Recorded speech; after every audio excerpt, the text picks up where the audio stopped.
Good morning, good evening, good afternoon, everyone. Welcome back to another live VIP stream. It has been a couple of days since our last Final Fantasy session, but now we're back. We're here. Bienvenidos, welcome. Este, where hugs in the chat. God, good to see you. Este, where hug. Hope you had a great Christmas. Happy holidays, and of course, almost New Year.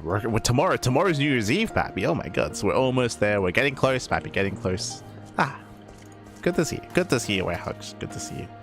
As we're here, we're back to play some Final Fantasy 14. We're on a bit of an upswing here. Right now, I would say the story is looking better than it has in quite some time. So we're currently peaking when it comes to the quality of writing at the moment, but we'll see where the story takes us. You know, it's still a little bit. Well, we'll see. We'll see where it takes us. But otherwise, as always, I'm not alone. I'm not alone here. I am joined by the one, the only, the hero of the wasteland, the savior of esports. It's Koopa. Hello, Koopa.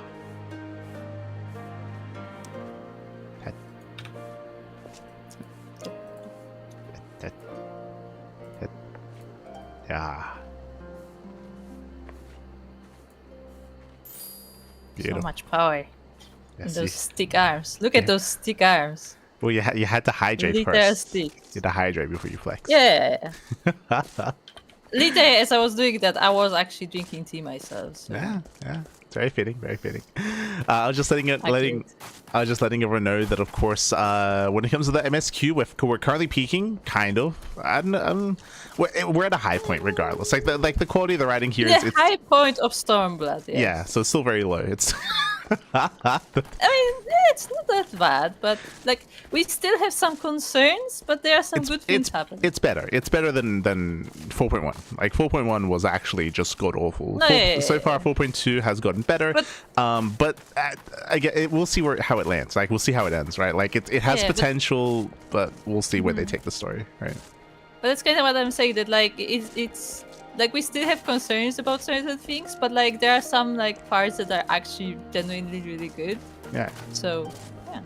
Yeah, exactly. Getting better. We spoke about the meeting that they had, the negotiations, the interplay between Hien and Zuko. Yeah. I guess this. Yes, Zuko. Since we call Yotsu Azula, then obviously Asahi has to be Zuko. Yes, exactly. Everything checks out. It almost seems like that was an inspiration. It was time. Plenty of food. Well, I hope you recover from your food coma, Werehog. Hope you recover. Nice, still asleep. But very quickly, Koopa, if you want, you can sit down for this. Rudy as well. Hello, Rudy. I just finished the Stormblood class quest for the Dark Knight, which was actually really good. It's actually, I think I would say so far, the best class quest. Are you ready? This is story time. Yeah, I think it's been the best Stormblood class quest that I've done so far. I think there've been some pretty good ones. Like the Bard one was pretty good. The Paladin one was okay. The Warrior one was fun. More than anything. But yeah, the Dark Knight one was actually really good. So very quickly here, because I know that Koopa hasn't played the Dark Knight. The Dark Knight class is. I almost said like the Antichrist. Not quite. It's like the Dark Knight class is like the anti-C, if that makes any sense. Because it's based in Ishgard, right? The class originates from Ishgard. And if you remember, the Holy See, especially in Heavensward, obviously it's changing, but in Heavensward was giga corrupt, right? It was like insanely corrupt, and they were like funneling funds and money into like their own agenda, right? So when it comes to like taking over and all that stuff, like there was some crazy shit happening in Stormblood, sorry, in Heavensward with the Holy See. And the Dark Knights, they are very, it's this kind of like ideology which is like hyper selfless. And it's all about just helping those that can't help themselves, right? And the thing about Ishgard is that there's similar but very different to Ul'dah, but like there's like obviously a big class disparity, right? And there's like a lot of, especially in the slums, like there's a lot of poverty. There's a lot of people that are like freezing to death in the winter and stuff like that. Like they can't fend for themselves, and there's like a big gap in between like the highborns and the lowborns. So the Dark Knights, and there's only a handful of them. They like put it upon themselves to help those that are in need, to the point of like even like even putting their lives above ours, right? Like to the point of like almost like self-harm, like to the point of like you just it's all about helping people, right? It's all about helping in those what way? in need. Like I don't know, when it comes like when it comes to like justice, right? Like if I don't know, if someone is being like abused, if someone is being like taken advantage of, then you'd step in to like help them, right? Yeah, so you basically mean like battle wise, yeah, not like I don't know, they take off like the cloak from their back and they just give it to someone, like battle wise for the most part. Yeah. Okay. So it's like Dark Knight sounds like evil, but it's more like it was a name given to them from the Holy See as well. Like the Holy See gave them that name. So there's like some interplay there. But yeah, it starts and based at Ishgard. It's got its own quest line, obviously, in Heaven's Word. But coming to Stormblood, it all begins where you meet up with your Dark Knight compatriot, your partner, your equal. And he's like, hey, it's been a while. You know, let's like patrol the city. Let's like, you know, let's patrol the city. Let's see if anyone needs our help. Let's see what's going on. And you go for like a bit of a lap around Ishgard. And you end up settling around the Count's Manor. I forgot, it's a Forton Manor. You know, yeah, the upper part of Ishgard. And I think you start a conversation with the other Dark Knight, and he's like, hey, like you're like close with the family here, right, or something, and you're like yeah, but like, you know, I kind of miss them, but like, you know, we're needed elsewhere, right? Like it's we're close with the family here, but like there's other things that are kind of like going on and stuff, and you know, with a hero of Edosia, right? We're the warrior of light, so we have other things that we have to attend to, where we can't necessarily, you know, be here, even if we want to be here. In that moment, your soulstone cracks. And you sense that like you just lost like a bunch of ether, and you're trying to figure out what's going on, and then you get reports of like a kid showing up and doing some weird stuff elsewhere, like in the city. So you have to find out what's going on. There's like a I say kid, he's like maybe like a teenager, but you find out that he took your ether, and what he did was, I think I wrote down some notes here. So he stole your ether, and because you can like track your ether, like where it went and who took it, and it leads to him. And he's like, and he tells you that he just wants to help someone. Just trust him. Like let me help this person. You're like, okay, like I kind of have to, right? If I want to get my ether back, like I kind of get our ether is kind of being held hostage by this kid. And he said that he'll give it back, but he needs to help someone first. And he goes to. How can a kid even do that? Yeah, you find out. It's very mysterious initially, but he goes to this lady, and you find out she's actually her cousin was one of the knights of the Heaven's Word, which, if you remember, they were the big head knights with the Pope, right? Like they killed Harshaphon's Knights of the 12. Yeah, the knights. He was one of the Knights of the 12. And after what happened in Heaven's Ward, obviously, everyone knows that the Knights of the 12, you know, were traitors, right? Like that they kind of abused their position, and they even, if you remember, they even like turned themselves into like primals. If you remember, there was that raid where like they like infused themselves with like ether, and they became like these massive like night creatures, and we ended up killing them. But one of them was her cousin.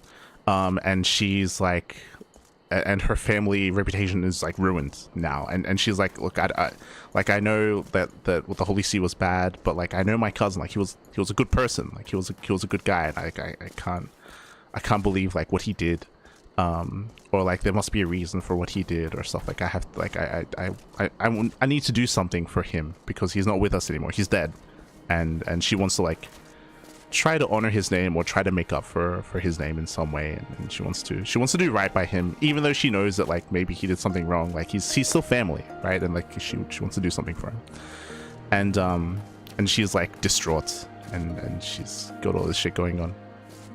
And the kid ends up manifesting her cousin, one of the Knights of the 12.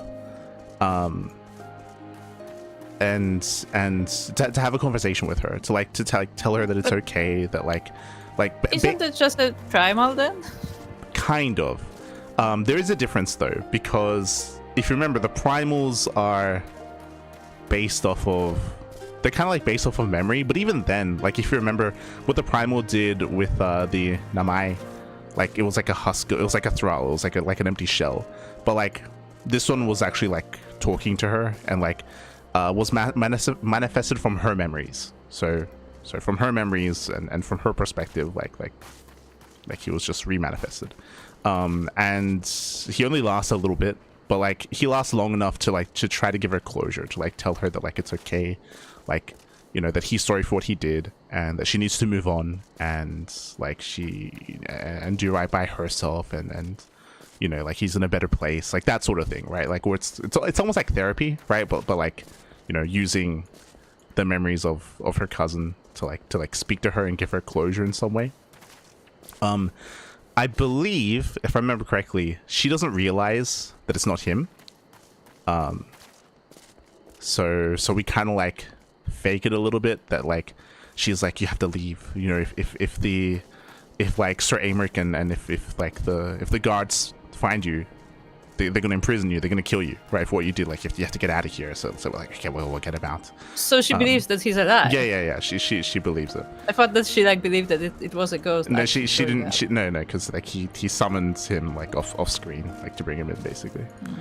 And then we sneak him out, and then after we sneak him out of Ishgard, like he dissipates and turns into ether, and then you get your ether back, right? So basically, like every time this happens, once it dissipates, like you get your ether back. Like that's, again, the kid is like using your ether to do this, or was part of your ether from the soul crystal.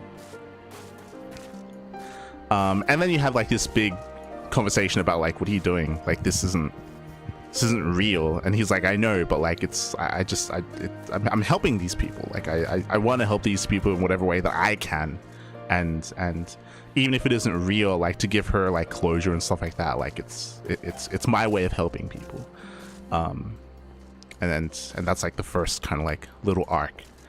And it was interesting, you know, hearing from that like side of things. From there, you end up going to the Dravanian Forelands to Tailfeather.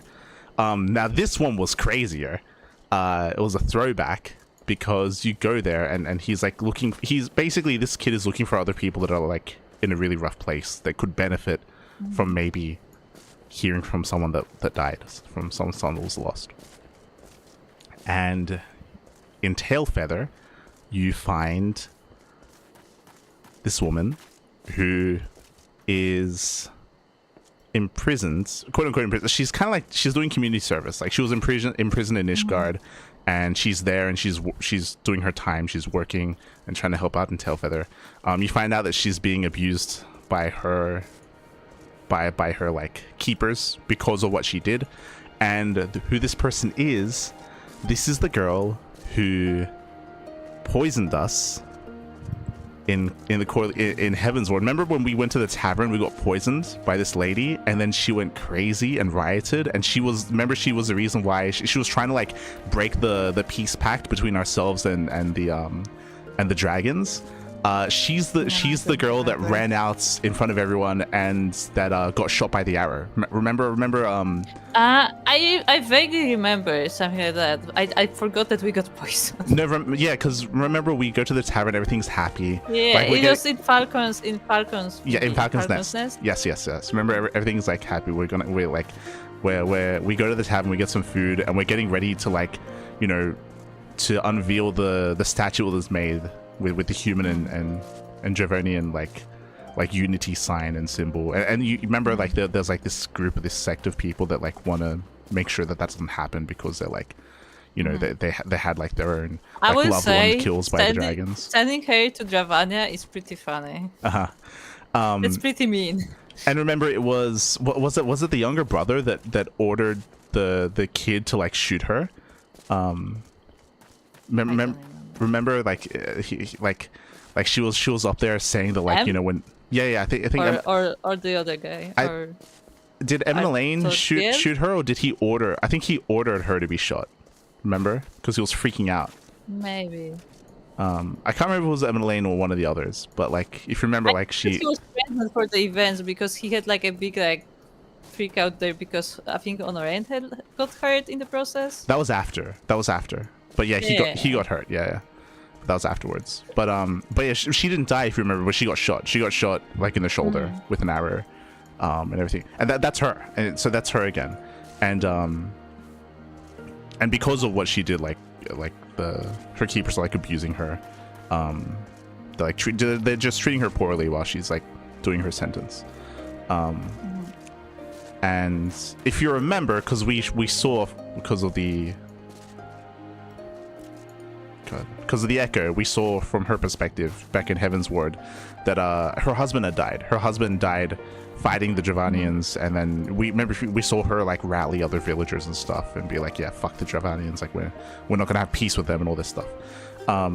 So we find her and she's all like depressed and stuff, and the kid ends up manifesting her husband, her dead husband. Her husband. Yeah. Instantly she knows that it's not real, like unlike the last one. Like she's like she's like, look, I see what you're trying to do, I get it, like stop. She's like, this is like, I mean, but she also says like I understand, like I was just she is like introspective, like she says like, look, I was just really upset and sad, like I lost my husband, he died fighting like the Dravanians. I understand now clearly that peace is possible because everything that happened since. Like I get it. Like I'm sorry for what I've done. You don't have to do this. And then the husband dissipates and she walks away. And the kid like breaks down and he's like, I don't understand. Like I'm trying to help these people, and I can't, right? And we're like, yeah, this is, look, like this is not what you should be doing. Like, like you can't do this. Yeah, you're like this.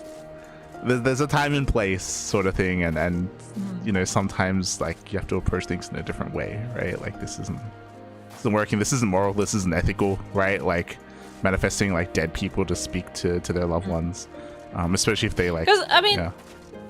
Because I was gonna say that, like, for the cousin, he could probably get away with it because I assume, like, she doesn't have as much connection with the cousin, like, because she mostly, like, heard of him. Yeah. And, like, for a husband, like, she probably knows him well enough that she would be able to tell that he doesn't, like, speak like him or anything. Yeah.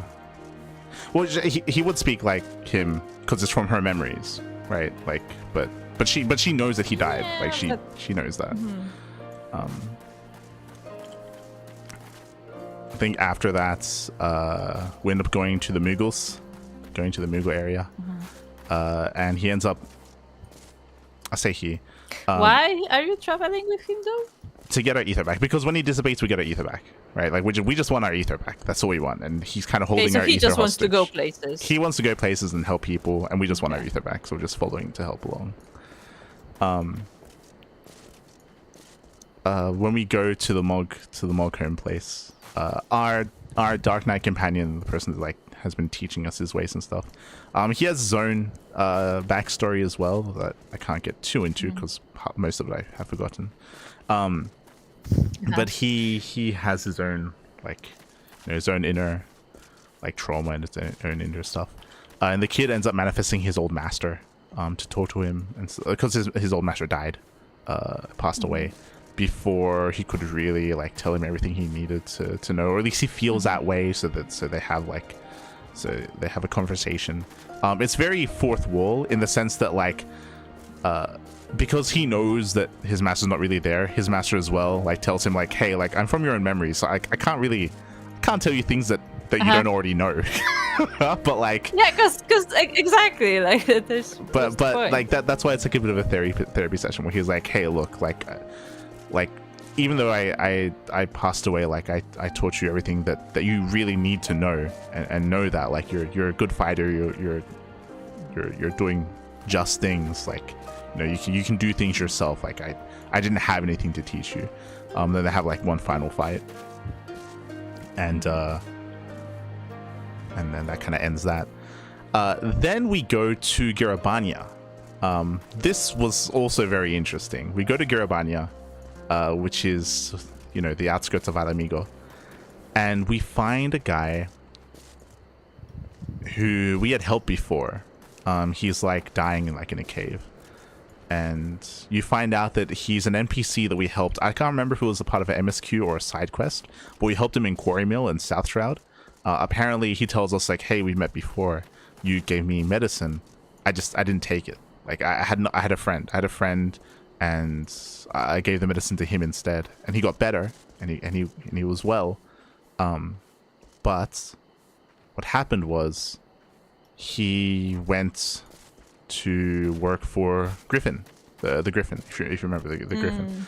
And he's like, you know, it's ironic that he died at the castrum. He died in the beginning of Stormblood there, like almost everyone else. And now he's gonna die, and he outlived him even though he's still sick, and he has regrets, of course. He's like, I didn't know that he was going to like be that extreme. Like I tried to stop him from joining the Griffin, but he couldn't be stopped. Like he wanted to help Alamigo in his own way, and he even says like he even said that when he heard that the Warrior of Light was going to stop the Griffin, like his friend was scared, and because he wanted to like do what was right, but he was conflicted because the Warrior of Light helped him as well, obviously, like inadvertently and all this stuff. And his friend was actually the Griffin replacement. If you remember, initially there was like a fake Griffin who was impersonating him. That was his friend. Like that was his friend. And he died and he passed away, and all he wanted to do was to like, you know, bring back Alamigo and save his people, and we did it, but he didn't get to see it, right? So then the kid like manifests his friend, and he's like, look, I can't help you, I can't save you, but I'll take him to Alamigo, I'll take him to Rag's Reach, I'll take him to Alamigo so he can see his people liberated. Like I think and I'll promise that I'll show your friend this. Which is kind of weird because obviously it's not his friend, it's like the memory of his friend, but he's like taking the memory of his friend to see like what his people had accomplished, right? But the ether manifestation of his friend is tied to the guy himself, and we're escorting the memory of his friend to Rauga's Reach, but on the way he dies. Like on the way the memory like dissipates, and that tells us that the guy died, like in the cave, like he passed away, like before his friend could get there. And the kid's like, he's all fucked up. Like he's like, it's like I can't even like I can't even do this. Like I want to like bring peace of mind to these people, and I can't even do this. Like what can I do? Like he's all. I would say though that kind of sucks that like we saved that guy. He's like, no, yeah, I'm just gonna waste it. Like, okay. Well, like the guy in the cave, he was gonna die anyway. Like the way that he made it sound like we couldn't help him regardless. Like, he was basically on his deathbed. It was just like his final like wish, right, for his friend to like. That was the whole point of us getting the medicine, was that he was able to be healed. Yeah, but he gave it to someone else though, right? Yeah, but that's my point. That like instead of like taking the thing that we specifically made for him, he gave it away. Yeah. And obviously he has regrets about that. So the memory dissipates, the guy dies, and we part ways from there. Then we find and he told us as well that like there's one more memory to go before you get all your ether back. Like it's almost done. So we part ways. We agree to return to Ishgard. We get to Ishgard with our Dark Knight partner, and the kid isn't there. And he's like, this motherfucker. He played us, didn't he? And then he's like, no, you know what?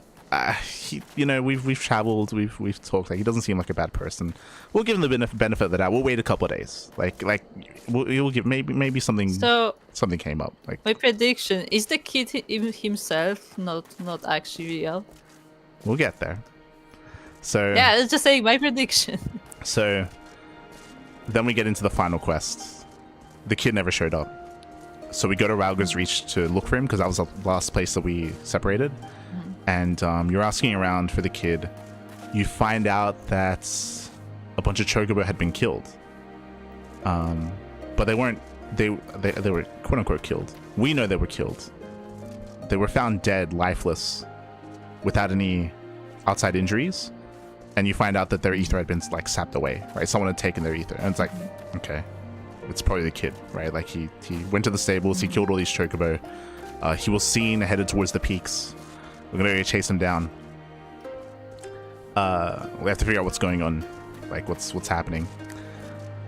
You meet up with him, and the kid, he's lost it. He's like, look, I found I've been clearly what I'm doing isn't working. I know what I need to do. I'm gonna bring back everyone, right? His plan is to bring back everyone who has died, and to do that, he needs a fuck ton of ether. So he's just gonna go and like collect a bunch of ether and try to resurrect everyone that's died, and bring about a world without any death, basically. And we're like, "Wait, you're crazy." So but it's all from memories, right? Yeah, all from memories from those who are alive. So we step in to stop him, and in doing so, we fight. He ends up summoning people from our memories, and he summons Ilbert. He summons Livia, the girl from the menagerie. You know, from the Praetorium, from the menagerie. You know, the Guardian in all white armor. Yeah, he summons her. He summons the guy that's technically we can't fight anymore, but he was one of the main scenarios that was like one boss. It was like one boss. Remember, it was a fight in, I think it was in La Nocia, but it was like a one boss fight that whenever we did roulette, we'd hope we'd land on him. This is before the big guy. Yeah, the big guy. Yeah, summoned him. We beat them, and then he summons the Warriors of 12, like the Heaven's Guard. Okay. He summons them, and he summons, and this confirms what you thought before, the Warriors of Darkness. They're dead. Like if you remember, like I thought that they had been teleported back to their realm, but no. Like this kind of confirms that they died, and he like summons them. I was right. But like no, that's I mean, like that's again, like confirmation. what they said seemed pretty final. Yeah. So that's like confirmation. Like he summons them, and he ends up summoning something that I kind of left out. He ends up summoning Frey. Frey, he's the original Dark Knight that your soul stone belonged to. When he died, you found his corpse in the broom in Ishgard, and that's how you become a Dark Knight. Is you take his soul stone. He summons him, but he turns on the kid. Like he's like, what you're doing is fucked up. Like I'm a Dark Knight. Like I'm not. Like he summoned another Dark Knight. Yeah, like he willfully like opposes the kid, and together you like fight him, and stop him. And when you beat him, the kid turns into ether. Like the kid wasn't real. You find out that what the kid was, it was you. Like your soul. He didn't sap either from your soul stone. He came from your soul stone. Apparently the kid was the Warrior of Light's manifested guilt from all because there was a bunch of dialogue as well leading up to it about like, you know, and which he said. How do you find this out? Which he said himself during the final confrontation about like calling us like a murderer, like we've killed so many and for what, right? Like some of them we didn't even have to kill, and you find out that it's basically guilt surrounding like the people that you had killed so far on your journey, and those that had passed away, whether it's the Warriors of Darkness, whether it's the people at the Holy See, whether it's Ilbert as well, like all these people that have died like during the story, like it's like that guilt of all those dead like manifested into this kid, wanting to like bring them back, and like it's basically all just like inner conflict within yourself, like about like what you're doing, whether it's like the right thing, whether it's the wrong thing, and like trying to like deal with that. I would say I don't think killing the Warriors of Darkness was particularly bad, as I was saying. Yeah, I don't think we care about them at all. Yeah. I mean, Sure. I mean, they weren't necessarily bad people. They were maybe selfish, right? They were doing what they could in their situation. Yeah, but they also wanted to die in a way. Yeah. I mean, they died So, for like- their. Yeah, no, world. but what I mean is that like they were at peace at that because they said they were basically like souls that cannot die. And, Yeah, like yeah. they didn't want that. I think the idea was like whether or not there was like another way to like end the conflict, right, without killing them. Okay. So you find out it was all just from your soul stone, and then you end up going back to Ishgard, back to Fort Tom Manor, where it all started, and the Count is there. And he speaks to you, and he's like, hey, like, it's good to see you. Like, you know, you're basically family, and you're always welcome here. And I understand that like you don't have time to like come to the manor and to spend time with us and to spend time with my sons, and just know that like we're proud of you, that Harship would have been proud of you. Like you're doing so much more, right, than even just helping Ishgard. Like we know that like you're out there doing other things, and like you're helping the realm, and again, like you're like a son, and you know, like I wish you the best, and like that's kind of like how it ends. Which is nice. It's like it all goes like full circle, and it's like closure, and it feels like an inner like personal, like it's meant to be like interpersonal conflict between like your character and what's happened so far in the story. And yeah, it was surprising because it was like like this. I know, and it was shot really well. There's some nice cinematics as well when it came to like a lot of the fights and stuff. And it was like, you know what, this would have been nice like during during the MSQ. Like it feels like very. It's like a personal story, like a personal journey. Yeah. More so than anything. More Like, personal to your character. Yes. Than like the world. Yes, very much so. It's just surprising. It was good. So it was nice. And also, I like that they keep emphasizing that Ishgard is our home, Yeah. other than like Gridania. Just specifically because of what happened in Ishgard, right? Because what happened with Yeah, Harshafont. we have a family there. Yeah.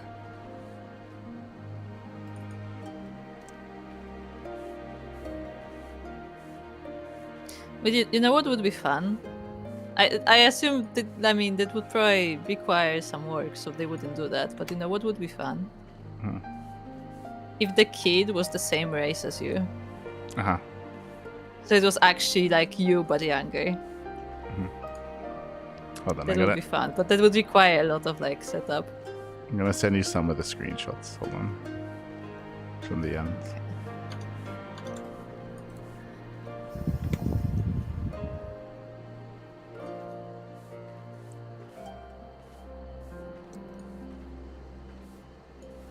Well, this one's from Count N1. Rare though I expect it will be in the days to come, but your destiny was never to remain here, was it? Though a part of me wishes that you would. And then the next one was, you'll always have a place here, Light, for your family. Now go. Do not let me keep you from your labors. The world waits for none, not even you. Like that sort of like. It was like, it's like some nice closure with you, with the Count, with Fort Tom's. It's like It was again like a surprisingly like personal story. I also say that makes me want there to be like some kind of activity you can do at the manor that like you can like, you know, come back every now and then and like, I don't know, like play games with like MLN or something. Like have something that you can like do at the manor like after you complete Heavensward. Yeah. Maybe instead of an in room you can actually get a room in the manor. Yeah. Just saying. That would be nice. Like it would be nice if you could actually like interact with the manor. It'd be nice because I don't think there's an in room in Foundation, right? In Ishgard. I think there is. Isn't there? No. In the tavern, I think there is. Are you sure? If there is, I've never been in there. But it would be nice if they locked it behind the manor instead. Yeah, that would be nice if you could just have a room in the manor, you know, because you are family. Yeah. But again, it would also be nice if you could like have some like mini games, maybe like so like I don't know, you play cards with someone, like just some kind of kind of way you can socialize with them after like the main story is over. Mhm.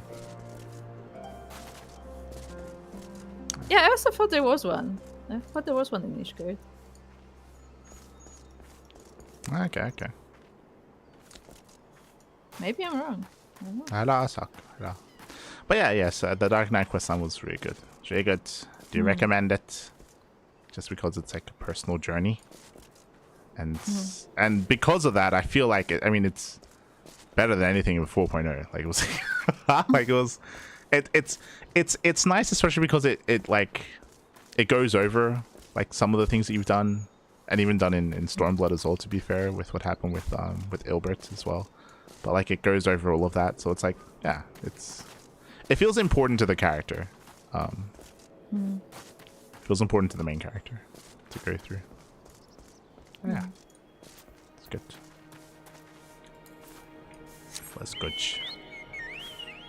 It's I'm like trying to think, and like because you said that like the like characters the kids summoned were like Ilbert and like the Knights 12 and stuff like that, and I'm trying to think, weren't there like characters that we genuinely like felt bad about killing, which would be a more like a stronger point? I'm pretty sure there were some that like we didn't want to kill, but like we had to for one reason or another.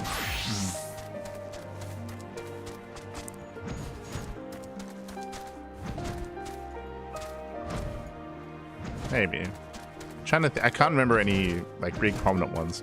The only one that I can think of is like Omega, but like I'm pretty sure Omega happened after this. Yeah. Because Omega was post-patch. I would say the Warriors of Darkness, just because they weren't necessarily Probably. evil. Yeah. But I just like I don't feel bad like I don't feel bad about like Ilbert dying. So Yeah, it's not like a strong point, Yeah. Like I was when we were like listing like who he summoned, I was honestly expecting you to just summon Harshiphon and be like, yeah, he died because of you. Yeah. Like drill it in. I think that would have been a really strong end. Is they it would be really strong, yeah. Harshiphon, yeah. Because that is something that actually like matters for our character. Yeah, I agree. That would have tied out, especially because the questline ends with the Foretold Manor. Yeah. With the count. Yeah, and you said that specifically that the count mentions Harshiphon. Yeah.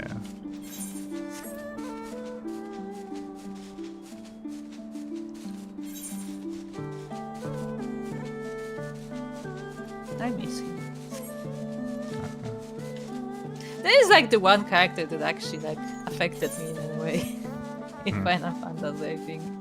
Like I don't like like any other character that has permanently died, because there aren't many of those. Like they weren't like that close to us, so like it's whatever. Harshiphon is probably the only one.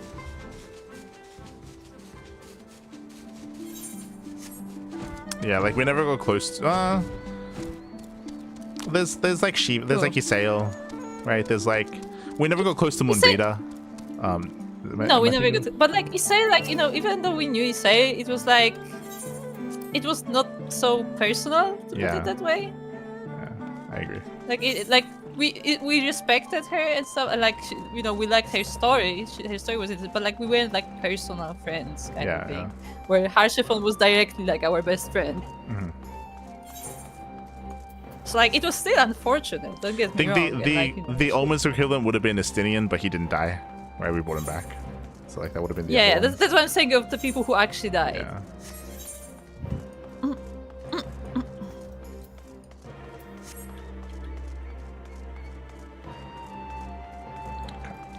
So before we start the quest, I'm gonna go give the bunnies their bucket.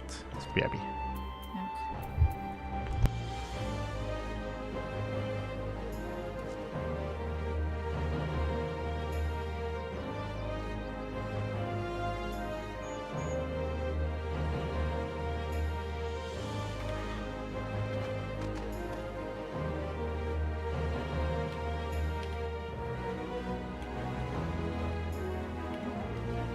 a nice dragon, Sorko. Very fiery.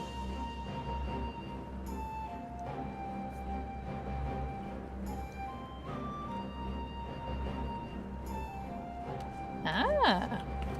Okay. That makes a lot of sense then, Soko.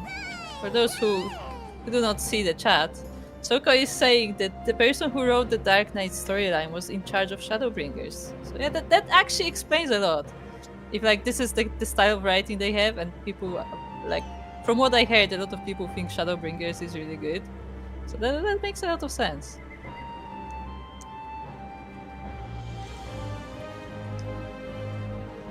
I guess we'll see how it goes.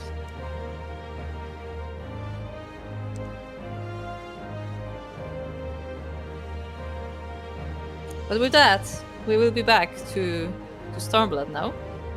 We are back to Doma. And as we said in last stream, like it's funny because, you know, in the main expansion story, like Hien was an okay character, but like he had a lot of flaws, like very apparent flaws. But in the post patch, Hien has been actually pretty good. Like he actually has impressed us recently. So our opinion on him definitely has improved. We'll see how it goes. He still was awful to the Aura people, though. Just saying. I am not forgetting that. Oh boy.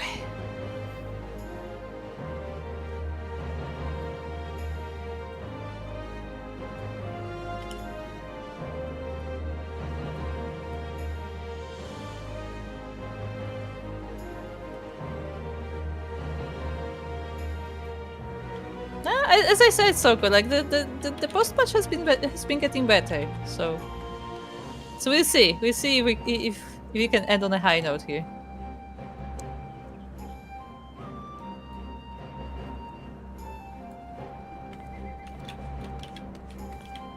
Rudy, you're going on an adventure. This will be very dangerous, so you need to hold your present tight, okay? You need to hold the box. Don't drop it. Because if you drop it, it may end up in the lava. Oh, Rudy! I said don't drop it.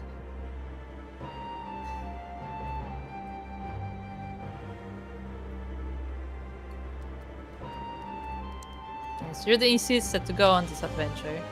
Because, you know, it's still starlight time. So he has to be present.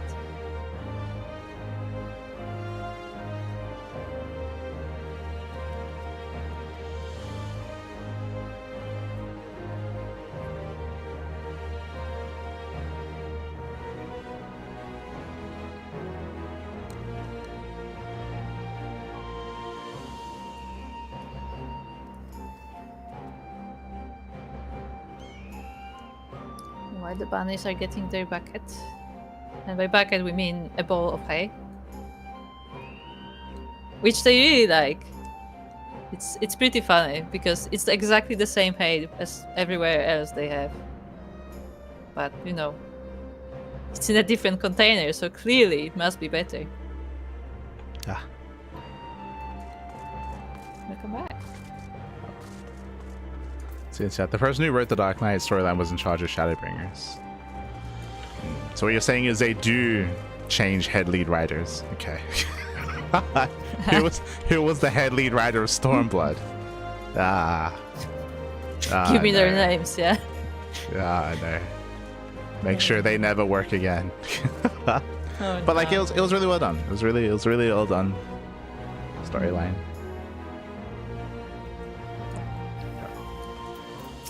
Ken. Lord Hien is expecting you. May I show you in?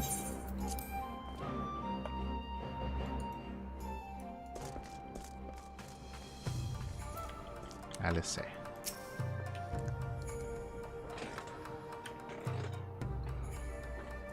I couldn't say if Tsuyu's predicament is the will of the kami, but Kusetsu certainly seems convinced.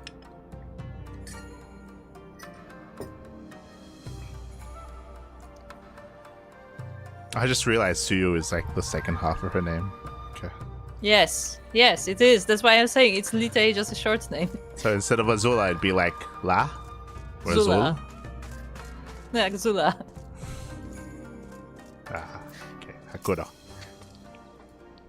It would seem Lord Hien has at last reached a decision. The uncertainty in his eyes has given way to resolve. Abino. I had no idea Yotsuyu's return weighed so heavily on Lord Hien's mind.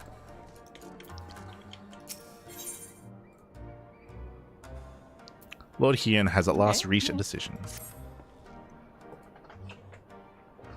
With Yotsuyu safely in Gosetsu's care, all that remains is to answer Asahi's proposal. I realize other matters demand your attention, but I would ask that you stay a while longer to see this business through. Okay.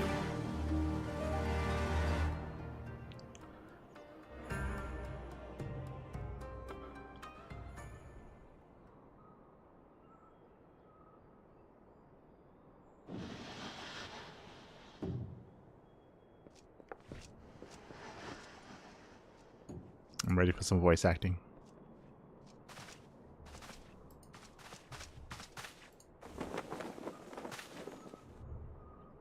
My apologies.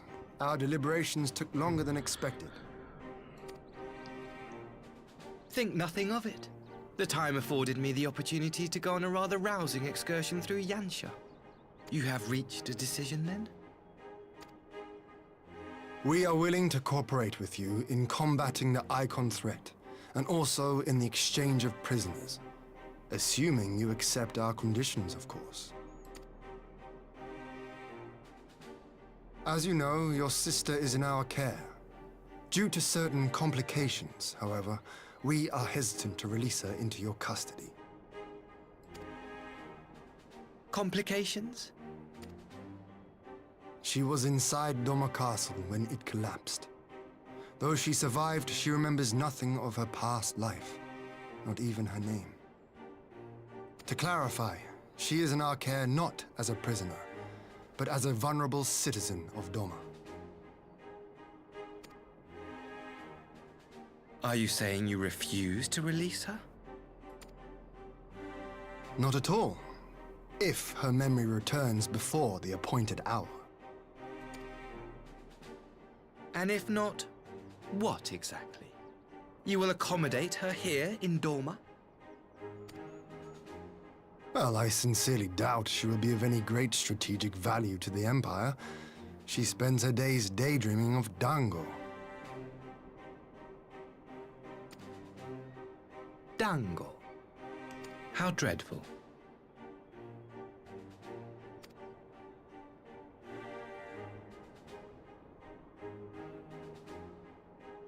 Very well. In light of our recent misstep in Sakazuki, it seems only fair that I show you the same understanding you have shown us. Though I do have one small request.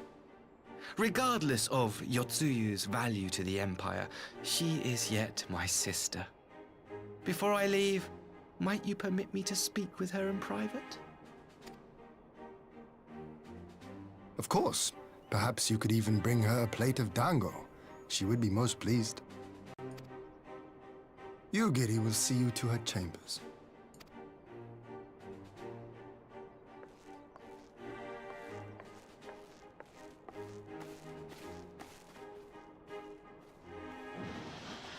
I hope we get to see this exchange.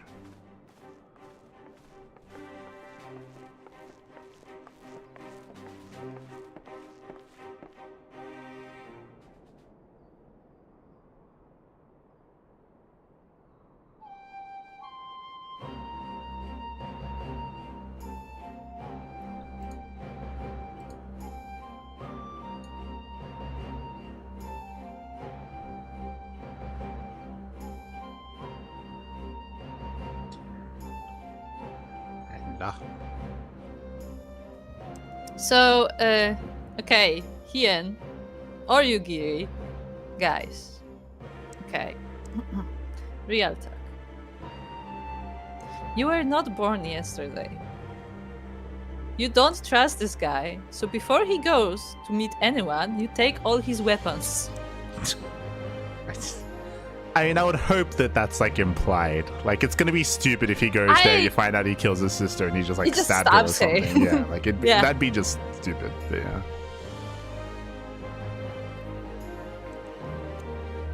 I did find hilarious the delivery on the line. How dreadful! It was so emotionless. He was like, There was nothing no. in there. Ah. It's like, oh no, what a shame, what a tragedy. It's like, wow, you really care, don't you? I think this is a really. So I was curious to see what his reaction was going to be. Zuko's reaction. It's interesting that he agreed to the terms, which bodes well for the character. I'm still very much so on the fence about morally how right is it for us to keep this person away from her family. Like, it's like it's kind of weird, because I guess the assumption is that if we gave her up, that they'd kill her. Yeah. But like, we don't know that, and it's also her family that's asking for her as well. Technically, they should have that authority, right? On one hand, you say that, but on the other hand, we also know from history that her family themselves abused her, like, over her entire life. Sure. She was literally sold for money. Yeah, but like, that doesn't. So it's like, do you return her to the abuser, kind of thing? But we're not, though, because we're returning her to her brother. I'm assuming her father's dead. But that's exactly my point. Like, is the brother like just, you know, the PR speaker of the family, or is he just like another party? That's exactly the problem that we don't know. That's the thing, though. Like, would the stipulation be like, if given enough time and if her brother earns our trust, do we then give her up to her brother? Like, if we feel confident, if he earns our trust, like I would as well. Sense. Right, like that. I do think that makes sense. It'd be also really a good gesture of goodwill as well. I don't know if they plan on doing that. It's just that with the context that we have right now, we cannot say that. No, you can. As in that can be part of the negotiations. You can say, "Hey, for the time being, like because she has no memories, like we have her. If she gets them back, you can take her. But at the same time, like if you gain our trust, like if this collaboration, you know, works for some time, then maybe we can talk about like giving you your sister back, right?" Yeah, I think that's fine. Yeah, like as a negotiation like tactic as well, like it makes sense, right? Yeah, because the interesting part, the important part here is that like both Asahi and Hien are kind of like playing open cards. Like they both know exactly what they're doing. Like there's no like charade here. That they're like, they know that they are negotiating, and like this is the point, and this is what I mean. Like, like they're not like hiding anything. Yeah, exactly. So like that's what I would want out of this interaction here, is Hien saying, "Hey, we'll give her back to you. Like if everything goes well, and if this partnership can work, and if we end up progressing, you know, into later stages, then hey, you can have your sister back," sort of thing. Yeah, like basically we're keeping her like as a ward until you know, until we can complete the agreement or whatever. Yeah, exactly. Like I think I would want that added on, because I don't feel comfortable like holding her like indefinitely otherwise, like especially if her brother like proves to be like a good person or good intentions and stuff like that. That's fine. And I mean, it's also entirely possible that like her brother like witnesses how like Gosetsu takes care of her, and then and then he like realizes that like she would not survive in the Empire with what is going on there right now, and like he decides that she should stay there. Yeah, that would be the next step. Is that because we're a little bit more open, and ideally her brother sees how she's being treated and sees who she is, and recognizes that who she was isn't there anymore, that he agrees like, hey, she's safer with you. He makes the decision to keep her in Doma because she'd be safer there, because otherwise she'd be killed, right? It's like a high chance of that happening. I mean, either killed or like she would probably be killed, but like essentially that like, you know, Empire would like want her, so they would get her eventually. Yeah, he would say that he cannot guarantee her safety, right?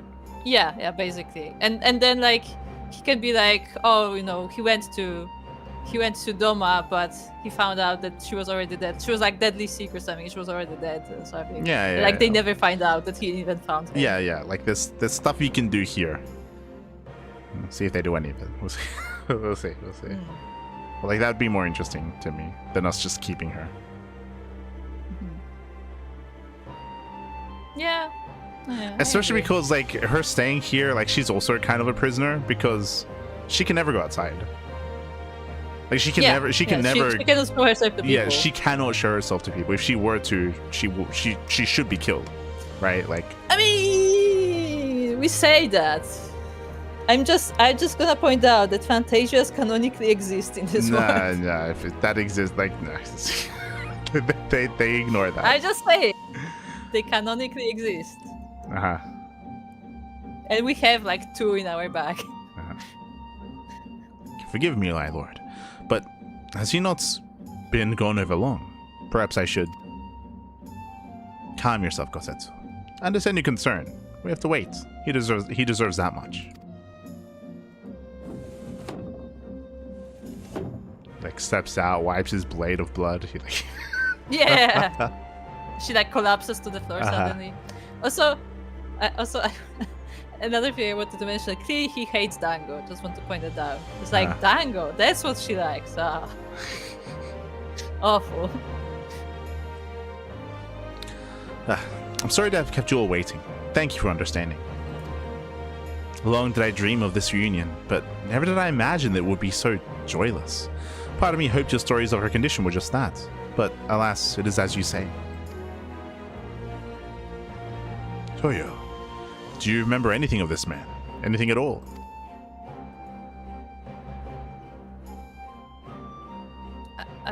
No. I'm a stranger to her. Not much is clear to me from a single look. I leave her in your care. As you wish. Now, if you'll excuse me, my superiors are long overdue for a report. They will be elated to hear of our agreements, of that I have no doubt. As for the exchange itself, once I've obtained the relevant permissions, I will arrange for your people to be relieved of their various duties, and sent here to Yanxia. This will take time, of course. Of course. You may rest assured your soldiers will be well cared for until your return. We will also begin taking steps to better counter the threat of the Kojin and their icon. Before you take your leave, there is one other matter.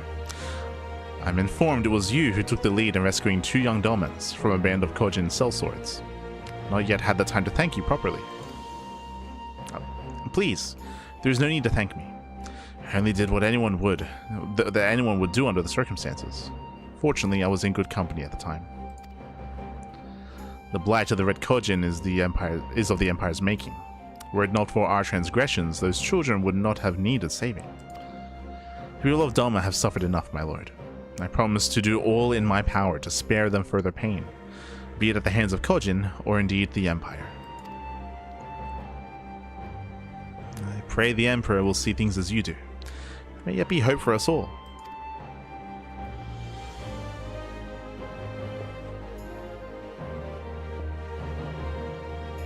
Until we meet again.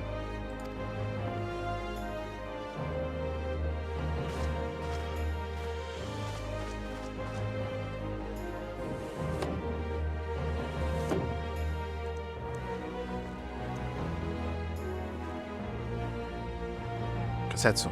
As before, I leave Otsuyu to you.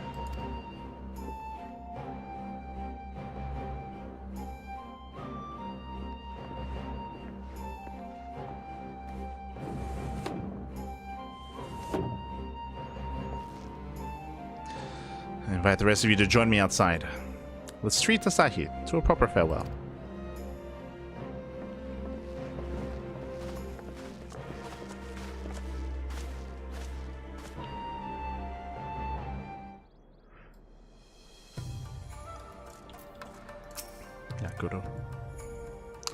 If Yotsuyu is to remain in Doma for good, we cannot keep her confined to this manor. The people must be made to see that she is no longer the monster they remember. That's not gonna work. We saw what happened before Doma. Huh? I did. Not gonna happen. I mean,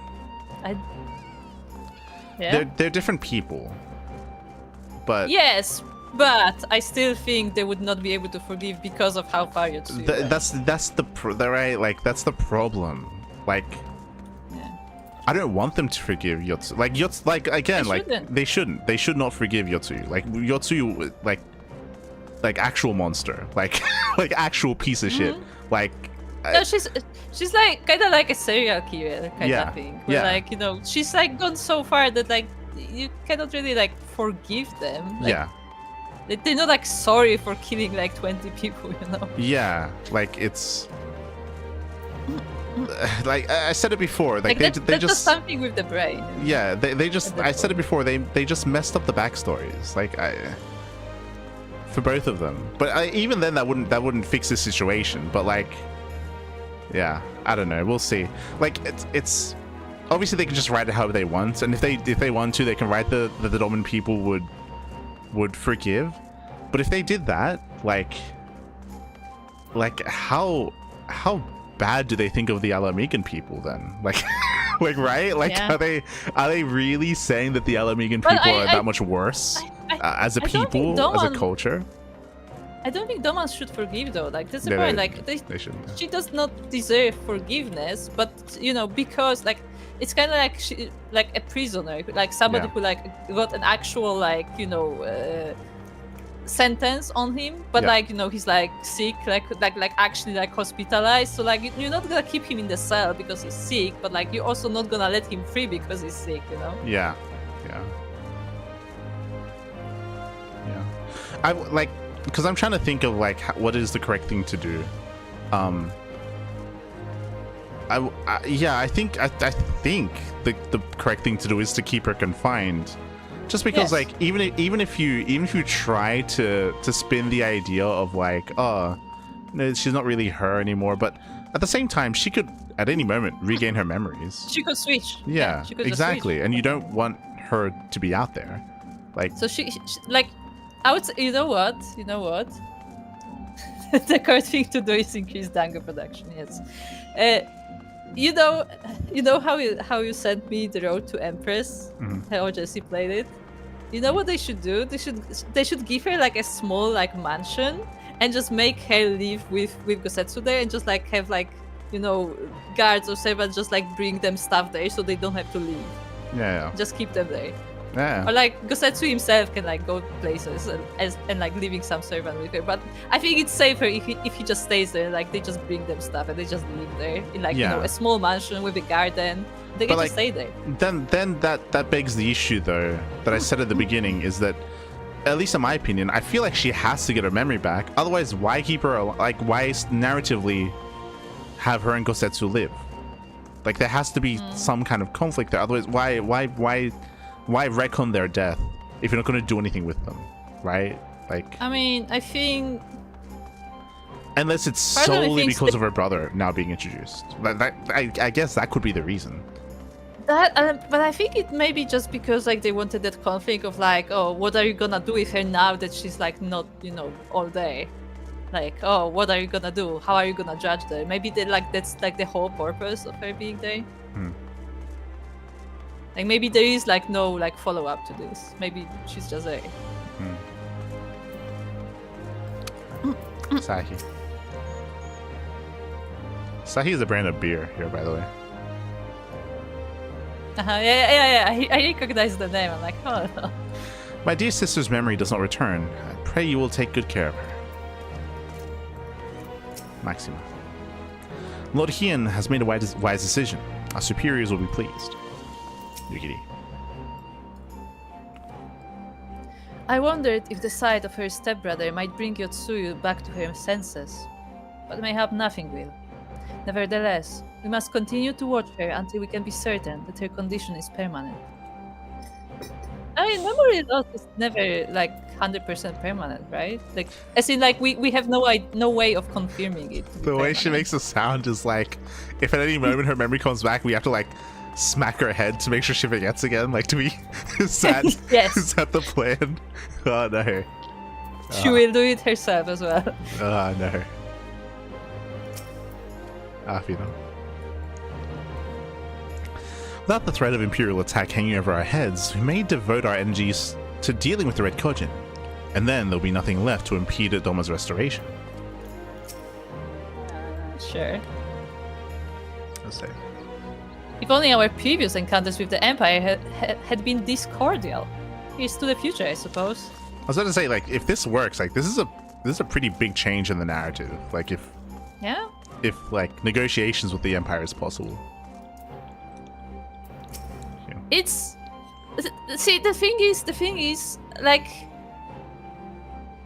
why? Here's my response to that. Why would suddenly Empire not be bloodthirsty? Because that's what they portray them as. I understand why it would right now. As far as we know, this is the first time that the Empire has lost territory, and it isn't. I'm not talking about Doma. I'm talking about Doma and Alamigo at the same time, right? Like so basically they lost, and they're like, okay, hold on. Well, no, it's they just lost on two fronts at the same time, two big territories. As far as we know, we killed Xenos. Maybe they retcon that, but as far as we know, like Xenos is dead, and it would make sense for the Empire to maybe their goal isn't peaceful negotiations, but it's kind of like what they're forced to do right now in the interim until they can like regroup, recover, and then take by force again. I was gonna say so like they make Doma their ally so they don't have to worry about them. Yeah, at least until like they can regroup again and then try to dominate again. Like that could be like in my brain, like that makes sense as their thought process. Because I guess it doesn't matter that much if like the Empire like works with Doma, because Doma isn't that big, so it isn't like that big of a deal for them. Yeah, like again, there's only one icon in Doma. Like,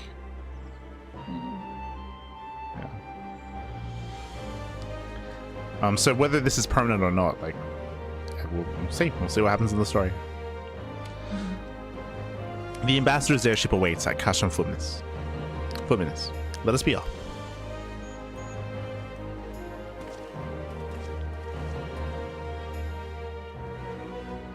And they walked into the sunset.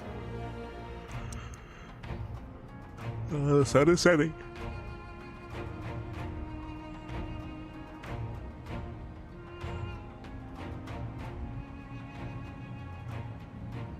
I wish you a safe journey.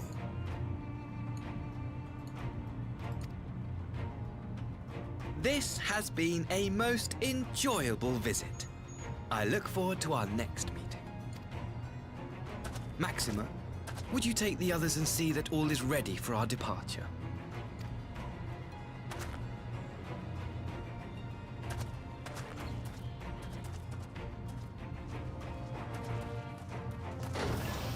I simply cannot leave without first giving thanks to the Warrior of Light for accompanying me through Yansha.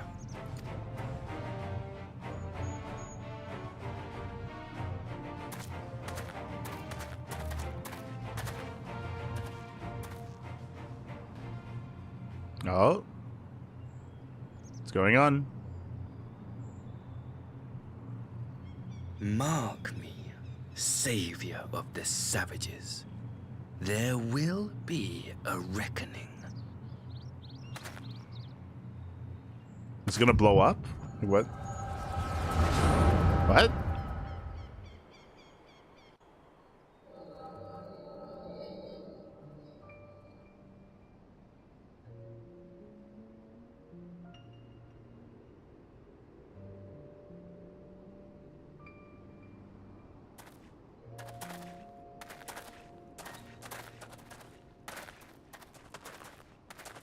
You've nowhere left to run, traitor!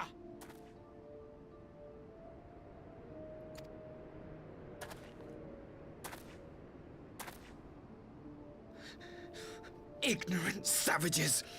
Killing us will avail you naught. For every Imperial you cut down, 1,000 more will come. Abandon this foolish endeavor and surrender. You may yet serve our righteous cause.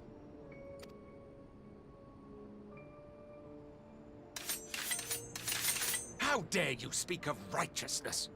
You who forsook kith and kin to serve conquerors! Yo, we're going full $4. Except this is... We can talk about this later. God, they just ruined Fordola's backstory. Be glad I grant you this mercy.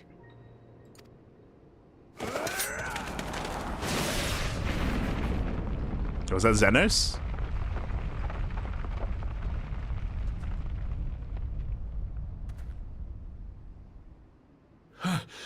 What in the...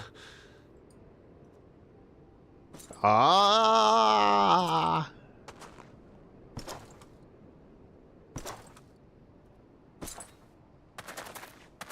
Reinforcements? No, just one! Cut him down!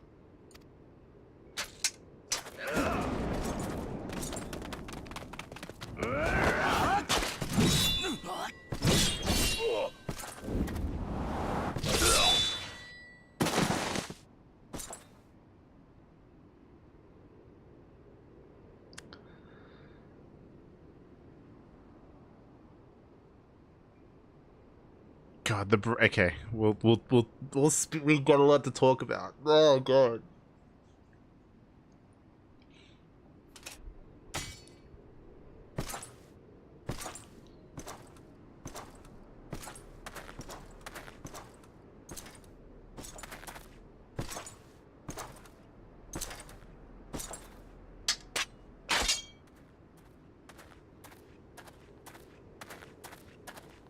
Thank you.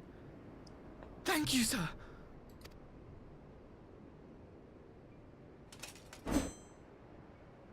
This one is promising.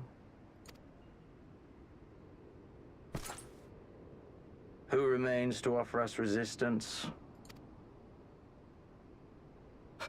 A host of rebels led by Lord Cayenne hold the Enclave across the river. Lord Cayenne.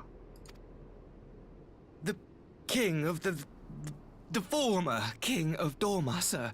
They say he is one of the greatest swordsmen alive. Is that what they say? Ah, he's tempting him. God, say no more, my son. Who was that? Surely you jest. That was Xenos Galvus, legatus of the 12th, the Crown Bloody Prince. I heard he was strong, but that was frightening. That was Lord Xenos.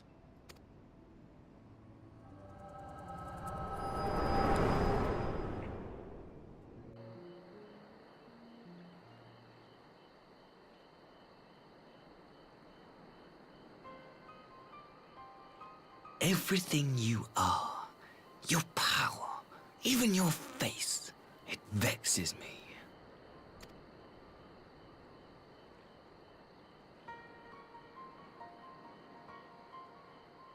Go on. Lash out like the beast you are at an emissary and jeopardize the newfound peace between Dorma and the Empire.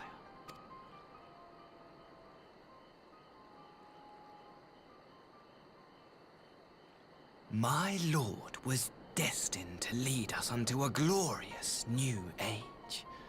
Your light is nothing to his radiance.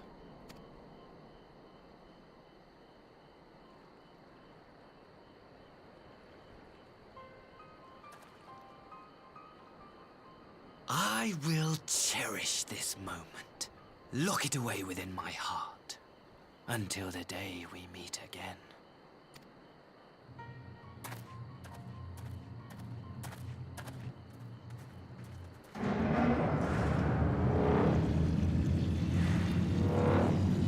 It's like this is like Star Wars all over again. This is oh my God.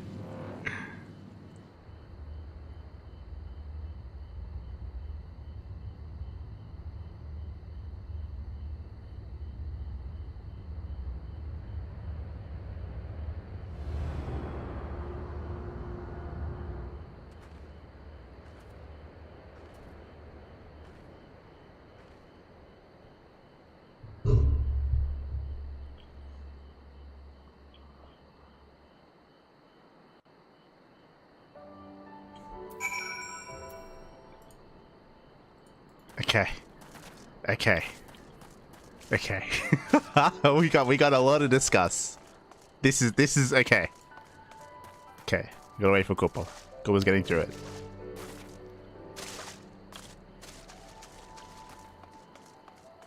So I actually have something to say. I have a lot to say. You go first. Yeah, I know you have a lot to say. That's why I'm saying, like, Go I'm saying first. because mine is more minor. Uh-huh. But this is one of these moments where I would like to be able to choose what my character feels about things, like choose my reaction to things. Because when he said what he said, like they made it like, oh, like she's like angry, she's like upset at what. I did not feel angry. I felt pity. I was sad for him. I was genuinely sad for him. And I wanted that. I wanted to have that as a response where like he says all that, like he like threatens me, and I'm just like, I pity you. Yeah. I'm so sorry. Yeah. So, as soon as they decided to go this route, this feels. This is like some heavy like Star Wars sequels vibes. What do I mean by that? If you remember, like we never watched Rise of Skywalker, for good reason, but within the Star Wars, the sequel franchise, it is known, it is very clear, there was no planning ahead of time, and there were different directors for different portions of the story, different directors for each movie. They all had their own vision, they all had their own idea and plan for the story. They all did things their own way, and because that's very disjointed, and because of that, from movie to movie, there are often a lot of retcons, there are often a lot of changes, there are often a lot of like refocusing and like redirecting the narrative, and it's very jarring. Now, what I mean by that, I think it was already clear. This has solidified the idea that whoever is writing the story for 4.2 is not the same writer as 4.1 or MSQ. Like whoever's directing, whoever's like making the major story decisions and story beats. To me, it's very clear that that is the case. You can tell when it comes to the quality of the story writing, but now you can tell when it comes to what they wanted out of the story and out of certain characters. Making the decision here, revealing the backstory of Zuko and the decision to bring back Xenos. In my mind, he has to be back. Like I'm almost convinced that 100% he's alive right now. And they're probably gonna revive him like in their super secret laboratory thing. Or maybe he's just alive. I don't know. But like in my mind, whoever is writing the story disagreed with the idea of the initial writing team that they killed him. That's what's happening in my mind.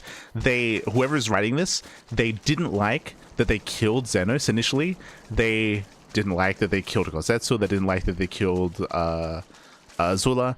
And they, more importantly, they didn't like what they did with Lys and with Fordola, because if you remember, we spoke about the most interesting part of the MSQ when it comes to Fordola was her relationship with Xenos, and to me, it feels like they're trying to remake that and redo that with the brother, with Zuko, like they want to. Basically, it feels like they didn't like the decision that was made in 4.1 with Fordola and again with the death of Xenos and with the inability of them to follow that kind of like relationship with those two characters.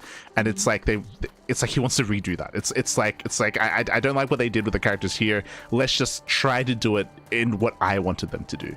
And that's why it feels very Star Wars, because in Star Wars, like a bunch of decisions were made by one director, and then the next director disagreed with a bunch of the decisions and had to like redo it all and do it all again in the next movie. That's what it feels like here, comparing 4.2 to 4.1 and 4.0.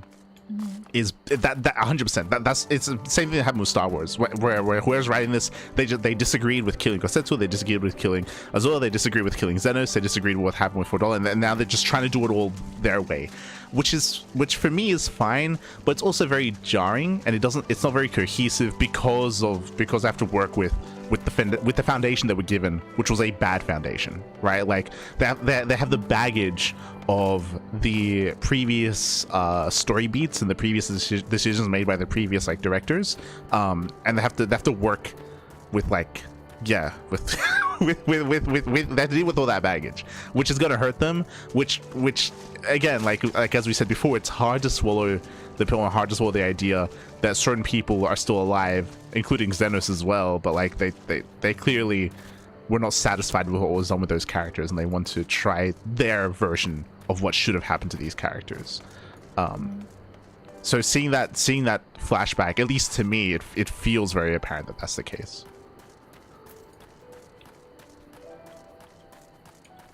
I mean, I just cannot shake off that feeling. Where like I wanted to have a choice here. Yeah. I wanted to have a response here because, again, like somebody may feel angry, and I think that's fair. Like somebody may be angry at the guy, but because they showed us like the context of what happened, and because we know that he was like sent off to the Empire fairly early, I'm pretty sure that was mentioned as well.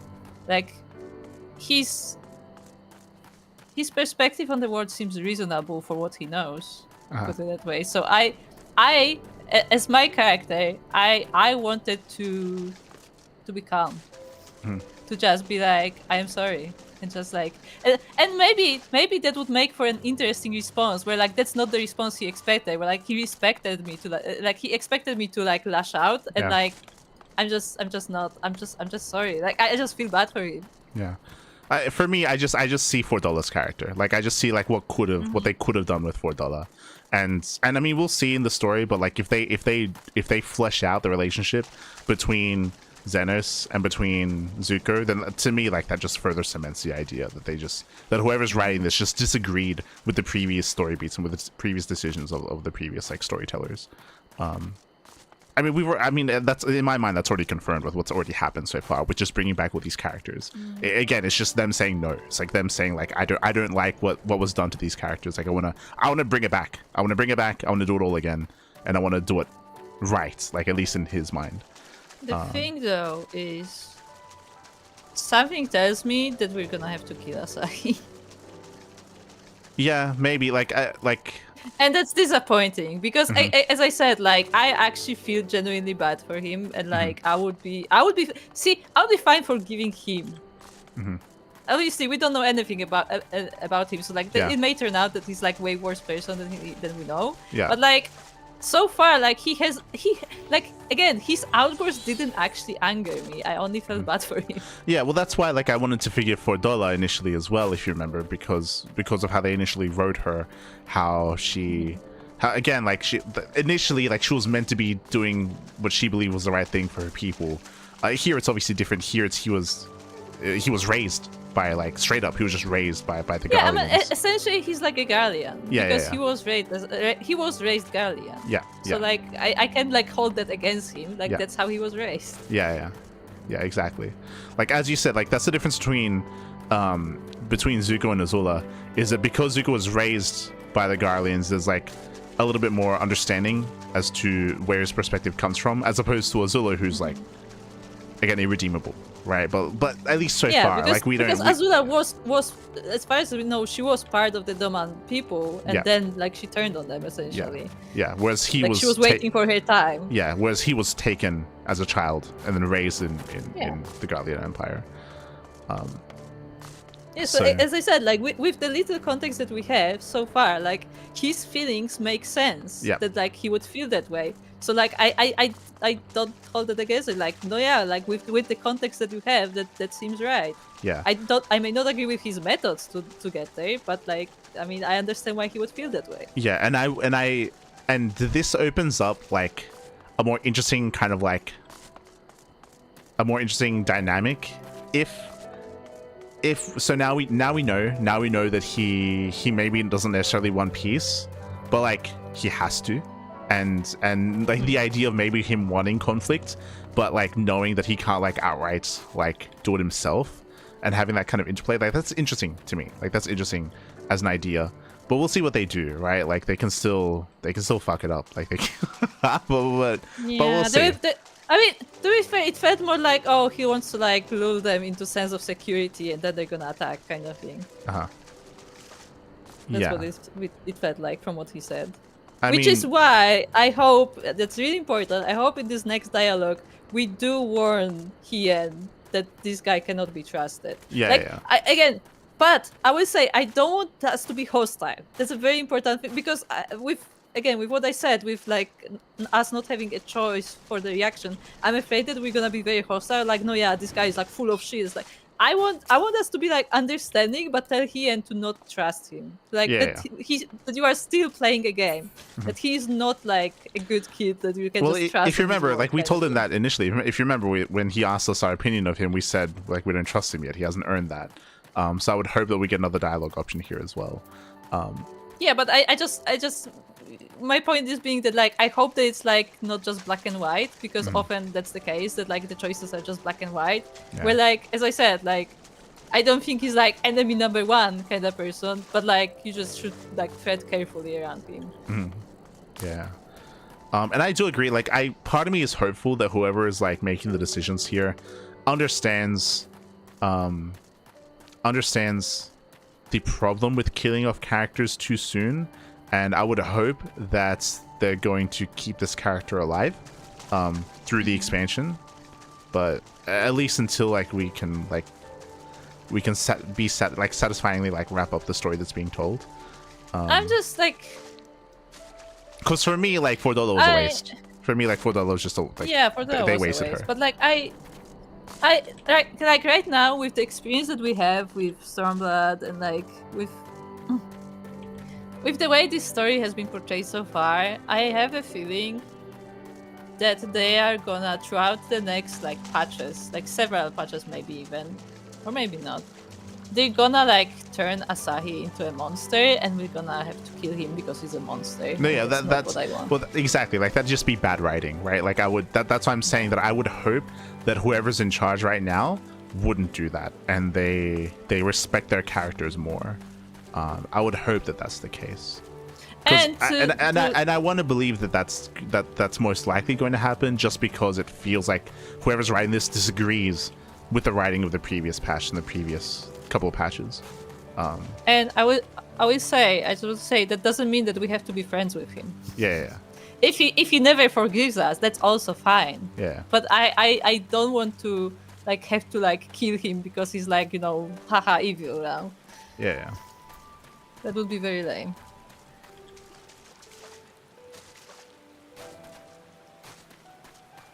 This scene is amazing as a Lalafell, but at the end he kneels down to your level and it looks so awkward you can't take anything he says seriously. I mean, fair point. To be fair, that's also something that I found very funny when they were like showing the whole like scenery, where he says to Hien, oh, like I want to thank the Warrior of Light personally, and then you see his like very obviously very aggressive body language. I'm like, is nobody seeing that really? Yeah. Like, because if he was just standing and like talking to us, that's fine. Like, you know, you don't hear the words, but like his whole body language was like incredibly like pushy and aggressive. I'm like, okay, I guess that's fine. That's what Gala say. Why the frown? Did he say something to upset you? Nah, he's just a sad person. I think as you said, like the emotional disappointment would be more fitting here, like disappointment, pity. Yeah, like disappointed. I mean, I wouldn't even say disappointment, because like disappointment means like, oh, I had hope for you and you disappointed me. Where it's more like, oh, you poor hurt soul kind of thing. Where like, you know, you're not doing good things maybe, but like I just feel bad that you ended up in the place where you are. Are you quite well? It looked as if you were about to faint in the ambassador's arms for a moment there. Excuse me. It is a thing. Like I don't any of the feelings that the characters say I feel. That's bothering me. I thought perhaps now we could be at ease, but your expression suggests otherwise. What troubles you, Melika? Speak to him.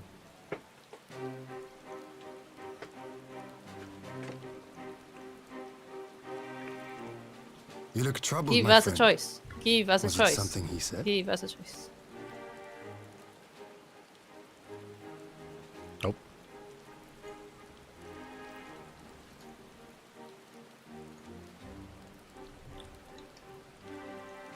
Of all the memories to witness. Oh, okay. We told him that we witnessed his memories. Okay. I had my doubts about him, but I would never have guessed he was a disciple of Xenos. We just jumped to a big conclusion there. I don't think the flashback told us he was a disciple of Xenos. In the flashback, he didn't even know who Xenos was. What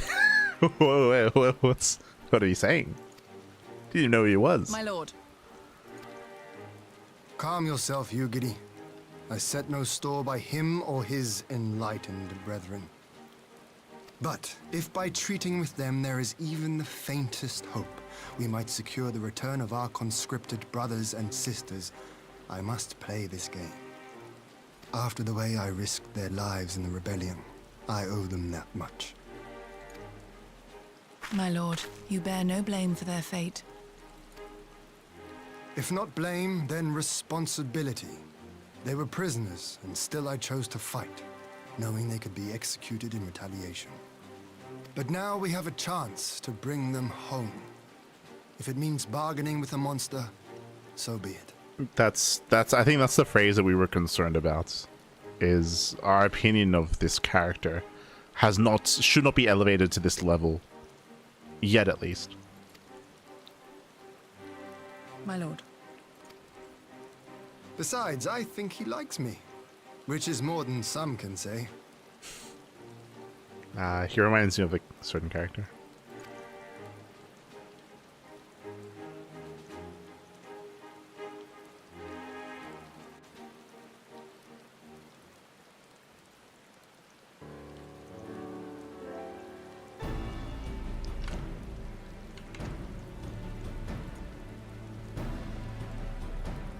I want to scream.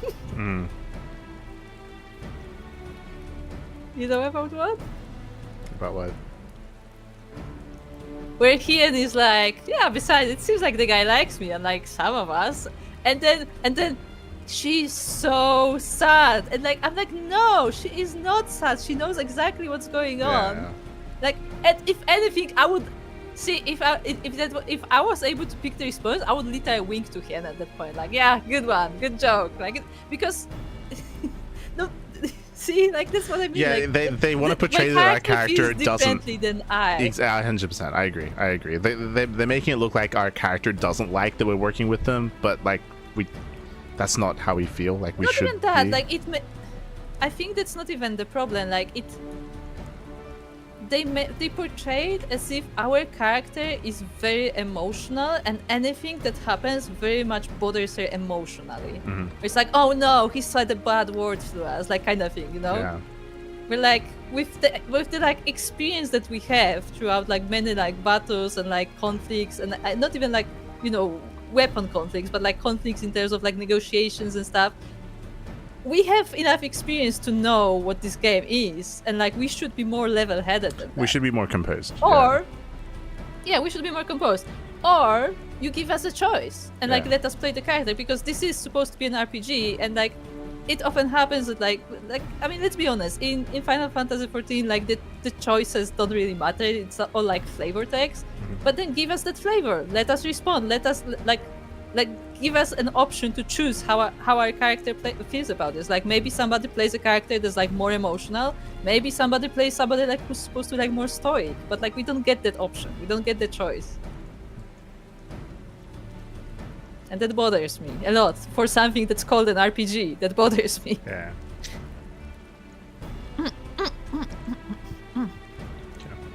Because again, so I will like overwrite whatever is happening in the cinematic. In this cinematic, Minika literally winks to Hien because that was a good joke. I actually start liking Hien. Yeah. It's your line. Are you ready? It makes no sense. Why would he bother keeping up the pretense for so long, only to drop it right before the very end? Perhaps he no longer thought it necessary, having secured Doma's cooperation in the prisoner exchange. If he truly is a disciple of Xenos, 'tis possible emotions simply got the better of him. Right, I was about to say that I don't know how Yugiri jumped to the conclusion that he was a disciple of Xenos, where we explained the flashback, and in the flashback he didn't even know who Xenos was. Yeah, exactly. Like that didn't make it. That jumping to that conclusion made no sense based off of the context and what information we provided in that flashback. Yeah, because like Xenos didn't care for him either. Yeah, so like exactly. He may be a fan of Xenos, but like as far as But he didn't even know they him. have no Like, personal connection. yeah, he was in awe of his power afterwards. Yeah. But like Xenos, he was like, oh, okay, like thanks for telling me.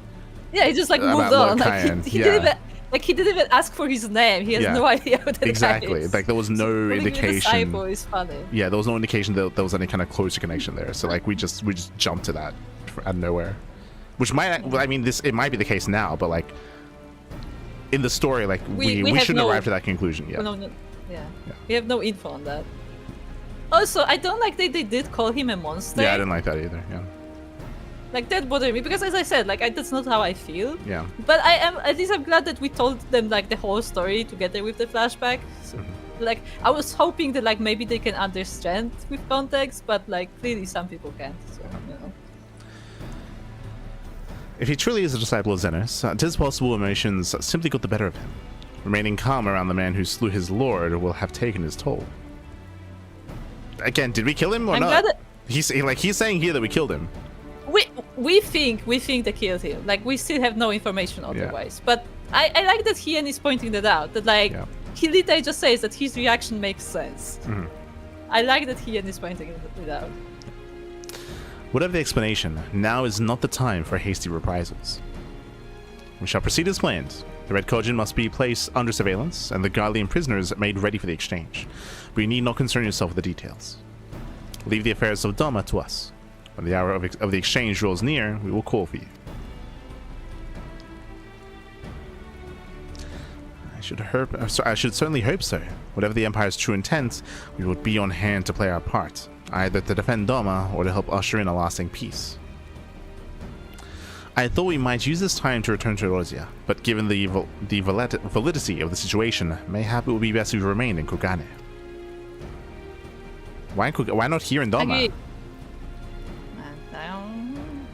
Because, you know, Alfino just wants to chill there at the market and like, you know, in the bar. Okay. He can't drink it because he's underage, but you know. Likes his hot chocolate.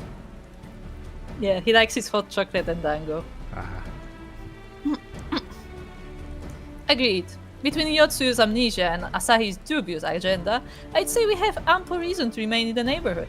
If anything should happen, anything at all, you must send for us at once. Oh, I will. And that you have my word. Charting a path through this sea of troubles promises to be difficult enough. I'm not so proud as to attempt the feat alone. To Kugane then. Datharu and the others must know of what transpired here.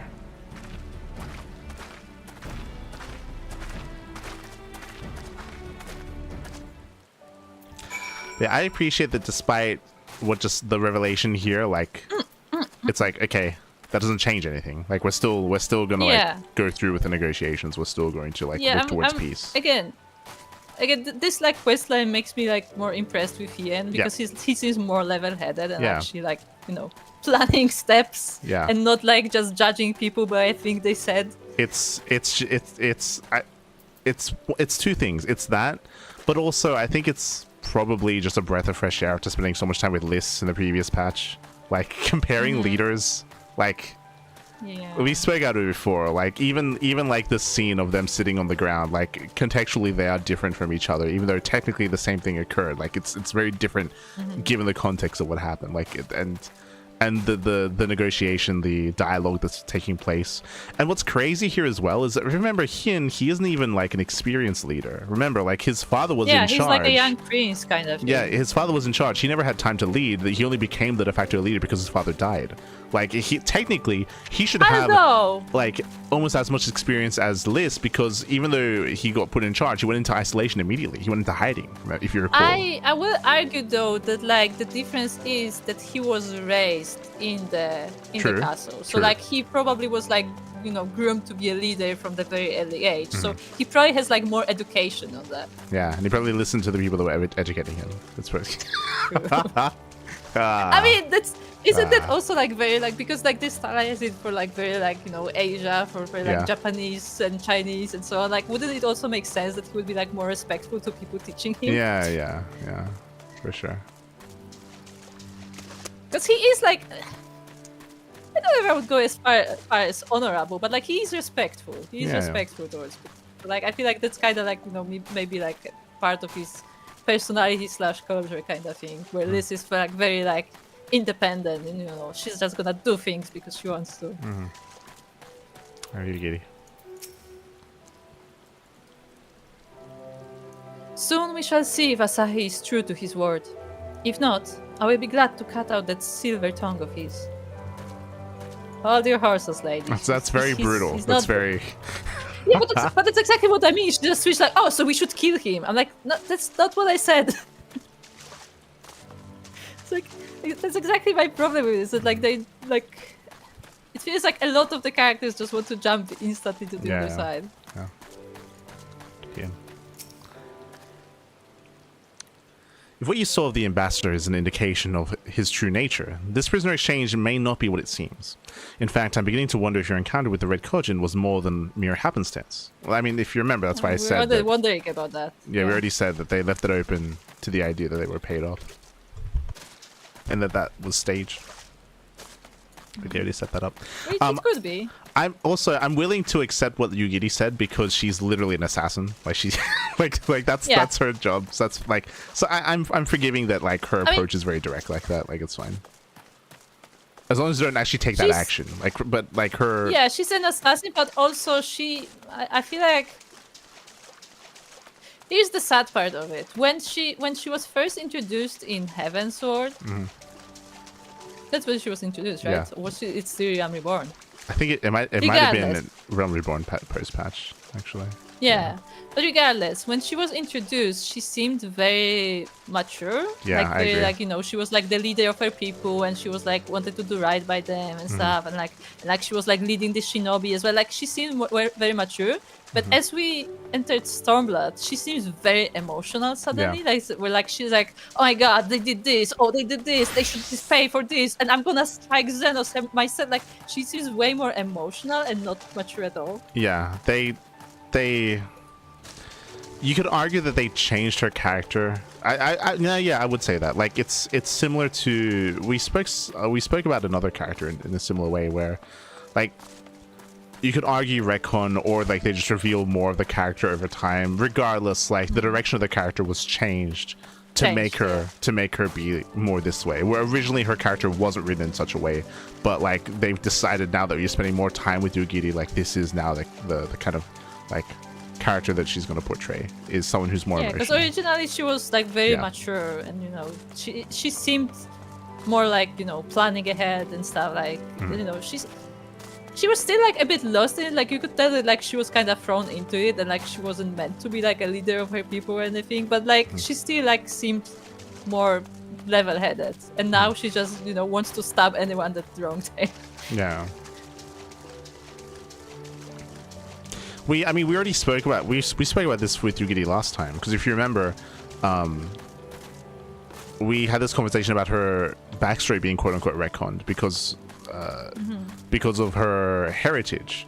Like they in the beginning they had no indication that she was different, but she came from under the sea, right? Like from underwater. Like they revealed that she wasn't like raised Doman. She was like raised in isolation. And she later was like exposed to the Doman people. Like it's like they changed that about her backstory. I say they changed, like they revealed that, but again, it is them changing it. Like it's. But it feels different from the character that we knew. Yeah, because there was no indication of that previously, right?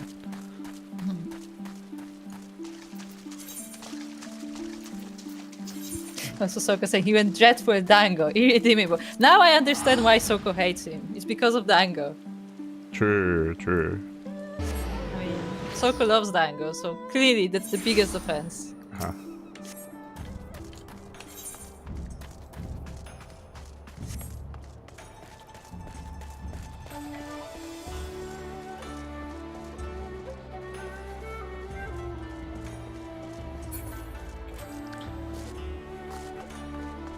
But it's a shame that at least so far they're continuing that trend with Yuki's character. Like whoever is in charge of writing this, like they haven't changed that.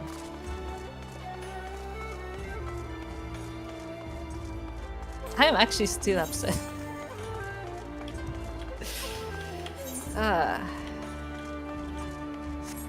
I want my RPG in my RPG, you know? Let me roleplay my character. I made my character. I can make them whatever I want them to be.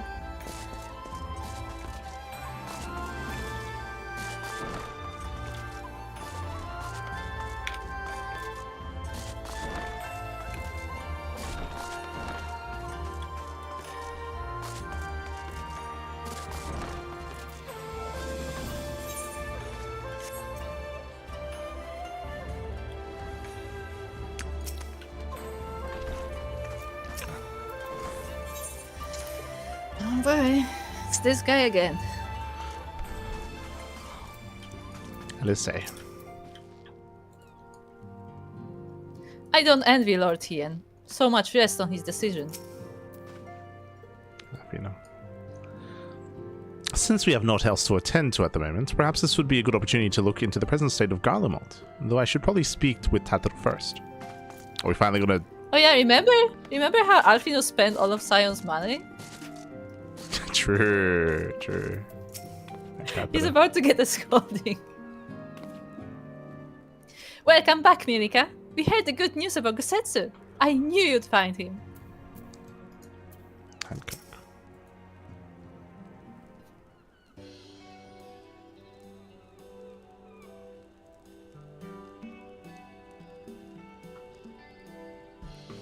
My, seems you're all in quite the predicament.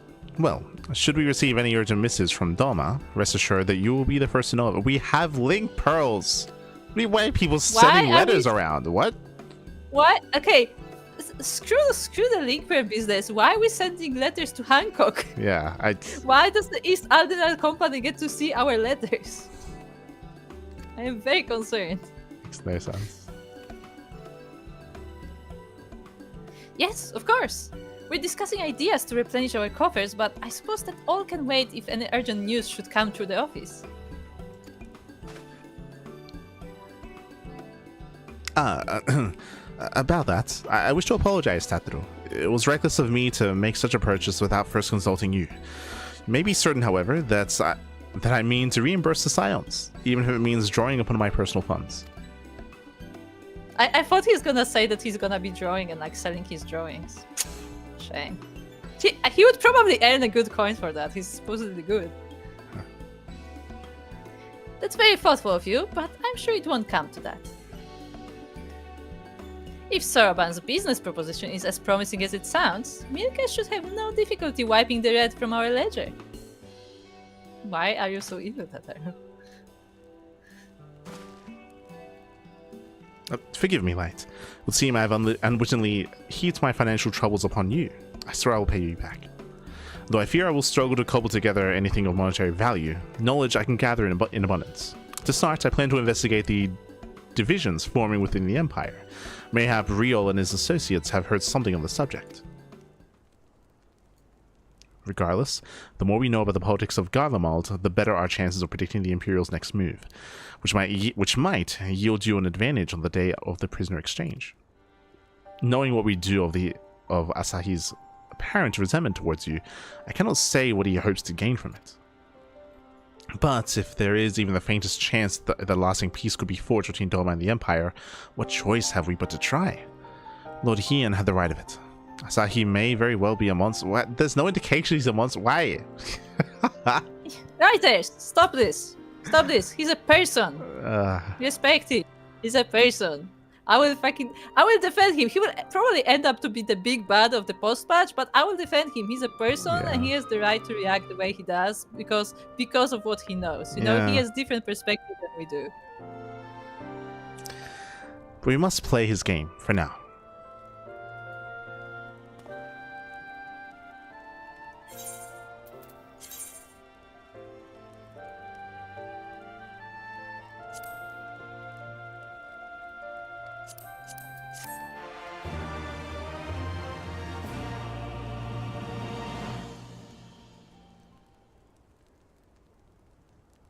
I would be so sad when they actually turn him into the monster.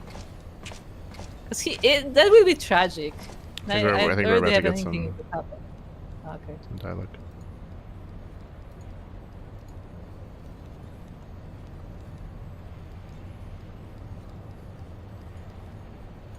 Never mind, there's no voice acting. Never mind.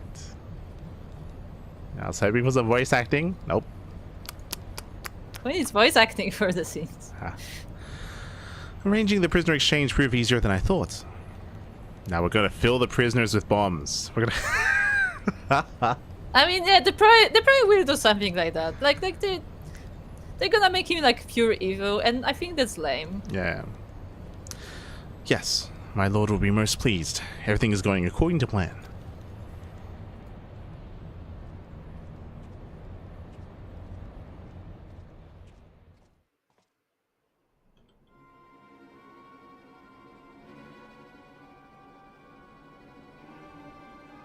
No shot is happening so soon.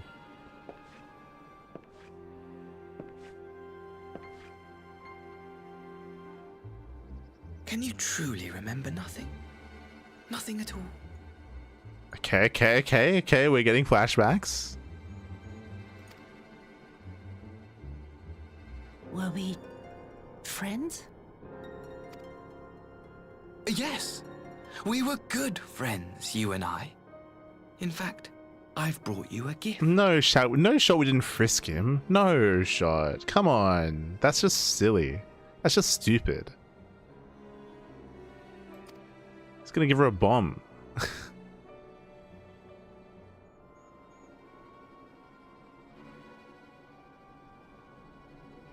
I pray that one day soon, as you gaze into that mirror, you will remember the woman staring back at you.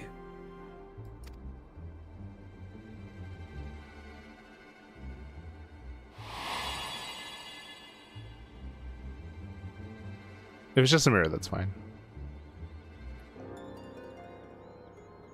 It's so pretty. Who are you? Who are you? Who am I?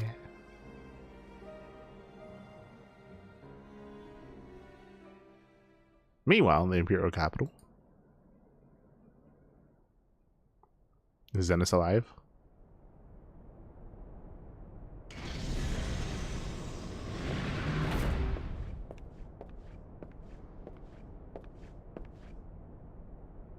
How are you feeling, my lord? Yep. Fine, now leave me. Yep.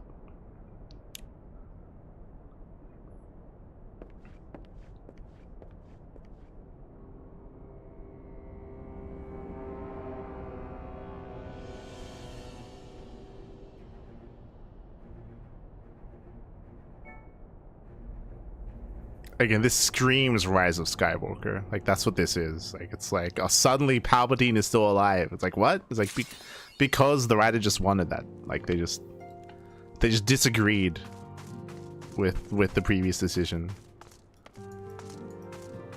Maybe Palpatine's not the best example of that. Okay. Okay. Oh, boy.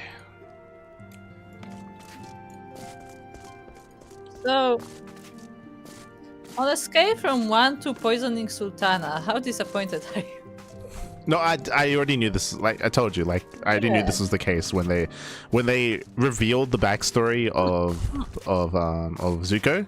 Like immediately, that's why I said it. Immediately, I'm like, no, yeah, Zenith is alive, like 100%. Like again, like this is as I said, like this reeks of whoever's writing this just hard disagrees with the previous writer. And like that's why I made reference to like Star Wars before. Like this is just a conflict of like creative decisions between the writers in Final Fantasy. Like there's no unity amongst the writers. There's no like plan. Yeah. I'll be honest, I hate that. Yeah, I agree. Like yeah. as in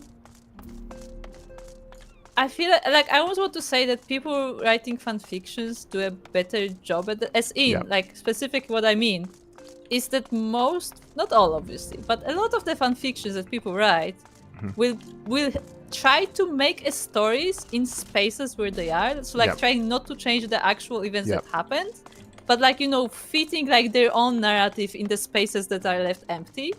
And that's what I expect from a writer who like takes over a project, like assuming it's a different person. If you take over a project, then you're like, okay, so this is the base I have to work with. How do I like weave my narrative from the base that I have? Like even the base may not be good, but you can still turn it into like an interesting story. But instead, when someone comes, it's like, yeah, I don't like this. We're gonna redo all of it. And like, what's the whole point? Yeah, I agree. It's like I understand why this is happening. I understand, but it's just very messy. It's very unprofessional. It's very just poorly done. And it's not the first time it's happened in Final Fantasy. As you said, same thing happened with the Sultana. The exact same thing. I said at the time, it's just whoever took the reins of Heaven's Ward after Realm Reborn just disagreed with the decision made by the initial writer in Realm Reborn, and they just like quote unquote retconned it, right? They just disagreed to the point where they just tried to write it out, and it's just being poorly done, right? See, the thing is though, even though like that was still a retcon, that's, you know, a bit upsetting.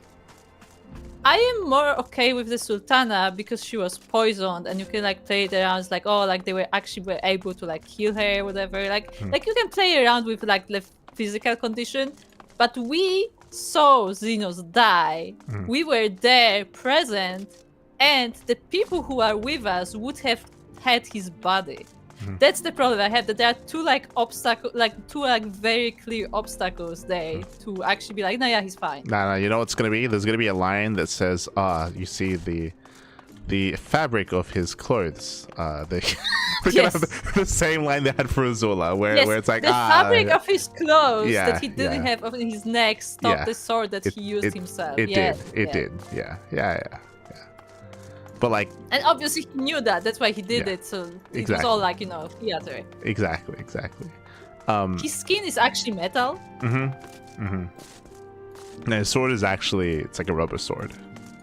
It's like, that's why he wasn't able to fight us. Yeah, that's really truly why. Exactly. That's why he likes swords so much, because he has his special ones.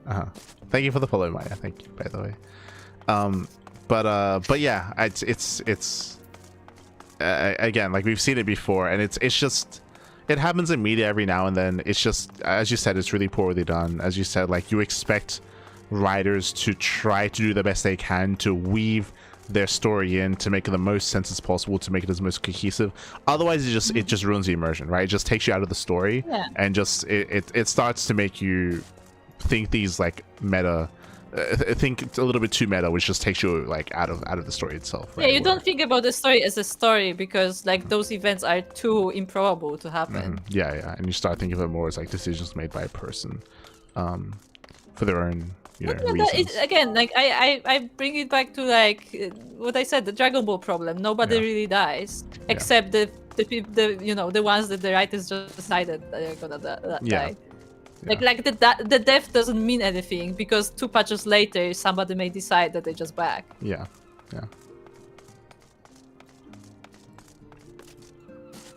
They didn't think good. They didn't want to bring back Pabalimo though. Huh? They just Nah, Pabalimo. Yeah, killed him off. Pabalimo is dead because they didn't want to write for a Lalafell, you know? Like, Lalafels are only for comedic relief here. True. Or for being evil. Like, good Lalafels don't happen in this world, apparently. True. That all counts as one of the evil ones. She's... Yeah, no, Tataru is on the evil side, that's true. Yeah, true. No, yeah, we know that. Like, with the way she looked at us, she clearly is on the edge. No, yeah, 100%. Yeah. She's got some... So, did you see Tataru's look? The way she looked at us? Yeah, she's got some Deleji, you know, blood in her. It's... I don't think that's far. But she is plotting her own things. So, yeah, it is disappointing. We'll see. I'm sure there's gonna be a line. There's gonna be a line at some point. We'll see what it's gonna be. We'll see if he's got like, you know, some Garlean fabric. We'll see if Like yes, the Guardian fabric. the way it's, in my mind, the way that it makes the most sense is that because he infused himself with Ralger, because he infused himself, maybe now he's like actually part like primal, he's part like ethereal, so like he can like be like reformed or something like that. Yeah, that's what I said, that they like just sucked out, you know, the ether of the primal and just were able to reconstruct it. Yeah, like that would have to be the line. Like that's gonna have to be the thing they'd have to stretch to make the most sense. And we already know that like they can't play with ether because they did the whole like echo business. So like we already know that like they don't like just have machines like, you know, for machine things, but they actually can play with the ether itself. Yeah, like there's like you can write it in. We'll see if they do. They should. It's like the easiest thing to write in, but we'll see. But yeah, like as I was saying before, right now I'm just most curious as to how they're going to use the character. For me, it's just like with Azula, where hey, if you're going to bring back a character, it has to be for a reason, and it would make no sense to bring him back just to kill him in the post patch, right? Like there has to be the character itself has to achieve a little bit more, if not even just survive the expansion and make it into Shadowbringers. But we'll see. It's possible that the only reason why Xenos is alive is so that they can flesh out. $4. Yeah, is not. I mean, not even for $4 2.0 for Zuko. It could be just for Zuko, just to flesh out that character and their relationship, and experience a little bit more of Garlemald through their eyes, and then kill him off after that. But we'll see. We'll see what they do. Yeah, you know what's gonna happen. Asahi is gonna try to impress everyone in Garlemald by doing his amazing evil things. He's gonna be so proud of himself, and then Xenos arrives and he's gonna be like, look, Lord Xenos, I did all of these things while you were gone. Look how good I am at things. And Xenos just kills him. That would be disappointing, but it's possible. It's possible. That's a feeling I just got. And also, because the way they portrayed like Asahi was like he was like literally like worshipping Xenos, like he was just so amazed by him. I have a feeling that's gonna be a thing where like Xenos just kills him, like disregards him. I think it'd be interesting if that like the problem is, as you said, like in my mind, this is meant to be $4 2.0, but the reality is that $4 had a different relationship than what they're portraying from Zuko, right? Like, this feels a little more one-sided, whereas with $4 there was like a mutual respect sort of thing. A mutual respect, which was what was interesting again, and they took it away. And because they cannot go back to that now. No, they can try. As in, there's a world where, not in this patch, but in 4.3 or 4.4, they make it so that Xenos comes back for $4. He comes back. He finds out that she's alive. He comes back for her. Like that. They can still do that. They can still write that in. Why would he do that though? Because she still has the echo. She still has. Like that operation went through. She's alive. Like she still has value because of that, right? Inherent value. So they can still bring it back to $4. They can still do that. I think they have to. Like otherwise, why bring back? But what would $4 do? What do you mean? Because they make $4 like, you know, slowly turn into Alamigan people, like actually. Maybe they don't. Or maybe they do. Maybe they do. He brings her back. He thinks that she's gonna help them, and then she turns on him. Yeah, that's. I'm afraid that's what they want to do, and I don't like it. Yeah. Like not at this point. It's but yeah, like I said this in the very beginning when they first teased the idea that he would be alive, and now that they've confirmed that he's alive, I do want to remind people that one of the other reasons why he's alive is because the writers did not know what to do once they killed him. like they did not have a plan. That obviously we try to emphasize that clearly like there was no plan, there was no structure for the story of this expansion. They're doing it on the fly. They're just making decisions for the patch then and there. Like there was no planning, and they did not plan what to do after they killed Xenos for the Garleans. They just didn't plan it. They just didn't plan it. They just didn't know what to do. They gave this guy like full reins, and then he's like, Because if you remember, when Gaius died, we got like a whole like insight into the Empire was going on there. Yeah, I'm pretty sure. They did. So that means that like that was part of the story, that like because Gaius died, like this and this and this happened in the Guardian Empire. Yeah, and it's very clear. Like I said it because it's. I think it's clear. Like they just didn't have a plan. They just didn't know. And from patch to patch, it's just further confirming that they're just doing it off the fly, like off the cuff, on the fly. But we'll see, because I'm hopeful that that's about to change. I'm hopeful that starting from this patch, now it's going to be a little bit more structured and that the next patch will flow better. But we'll see. We'll see if it's jarring and it's passed to a different pair of hands and it's different again. Like it's like I want to believe that now they're settling down on who's in charge of the writing, but they might change it again. They might just like switch hands again. I mean, you say that, but I just look.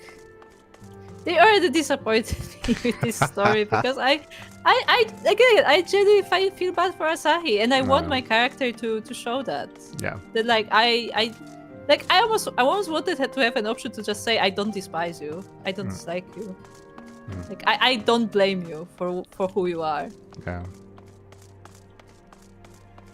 I may not like what you do, but I don't blame you for who you are. Yeah, well, I mean, we'll see, because they might push his narrative and push his. I think they will. Be, I think they will actually make him a monster to like justify what the characters have been saying. Which again makes me very sad, because he had the potential to be a very interesting character. And again, he does not have to become our friend. We can stay enemies, but we can like respect each other. Now, one thing that I am concerned about, and we'll see how this writer interprets things. The one thing that I'm concerned about is that they made the decision. This writer made the decision not to kill Azula. I'm concerned that they have their own thoughts on her, and it's very possible that the writer downplays or wants to downplay what she's done, and might try to place her in a better light than her brother. We'll see. Like we'll see kind of what they decide like narratively here, but like that's the impression that I'm getting. Obviously they're trying from the conversation. Yeah, like obviously they're trying. Obviously right now, like they're trying to make her like this more innocent girl because she has brain damage.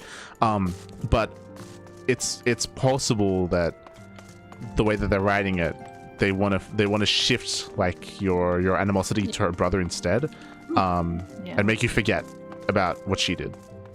I think so, because Hideta says, "I hope you remember the woman you were." So it sounds like he likes what Yotsuyu did. Yeah. And like it almost sounds like he wants, like it almost sounds like he has some kind of power over her and like wants to use her. Yeah. Which again annoys me, because he would be a more interesting character if he genuinely like believed in that like what he's doing is right, and like, you know, he just was raised on the other side of the conflict. Yeah. Like that line makes it sound like maybe they were very similar, like him and his sister. That he didn't dislike the kind of person that she was. Yeah, it makes me sad. Okay. But again, I keep pointing it out. Like, it makes me feel sad. It doesn't make me feel angry. Yeah. Which is how they try to portray my character feeling. That like she's like angry. That like what he said is like she's like sad that like he's aggressive towards her. No, like she's just sad for him. Like she sees a tortured soul and she cannot help.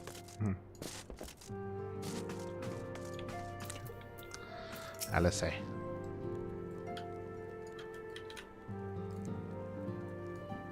Whatever Asahi is planning, we cannot let him have his way. After all Lord Hien has done, the Empire cannot be suffered to hinder Doma's restoration. More often than not, it seems opportunity is warranted to come knocking when the signs are about. So long as you and yours remain here in Kugane, I'm certain a profitable venture will present itself.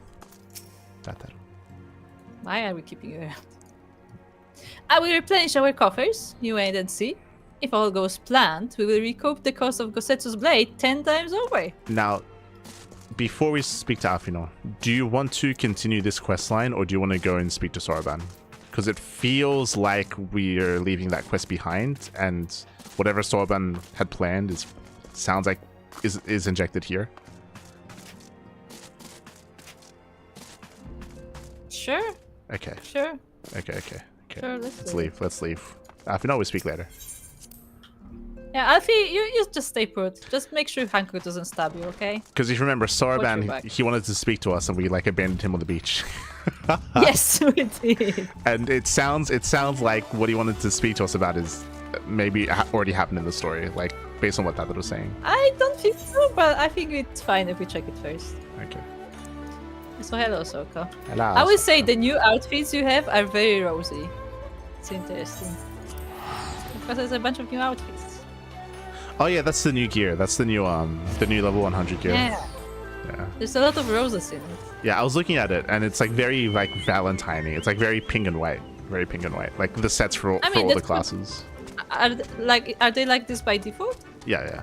All the classes are pink and white, and they're all like love hearts and like flowery and stuff. Yeah. It's very interesting. I don't know the context as to why, but for 7.4 for this patch, like all the level 100 gears is. I mean, it looks pink and white. pretty, Yeah. but yeah, it's a very interesting vibe.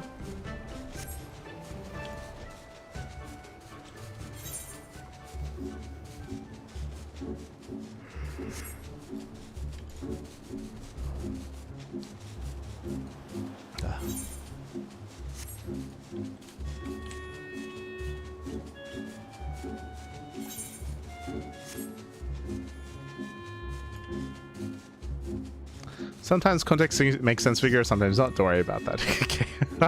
Okay. I mean, fair enough. I assumed it has something to do with the story, but yeah, maybe not. Maybe not. Yeah, sorry, Ben. Hello, Soroban. You've been here for like a month. Like, I wanted to talk to you. Soroban is about to present you with a proposition that would be a fool to refuse. And you can see Tataro there. Like again, like it sounds like this already happened in the story.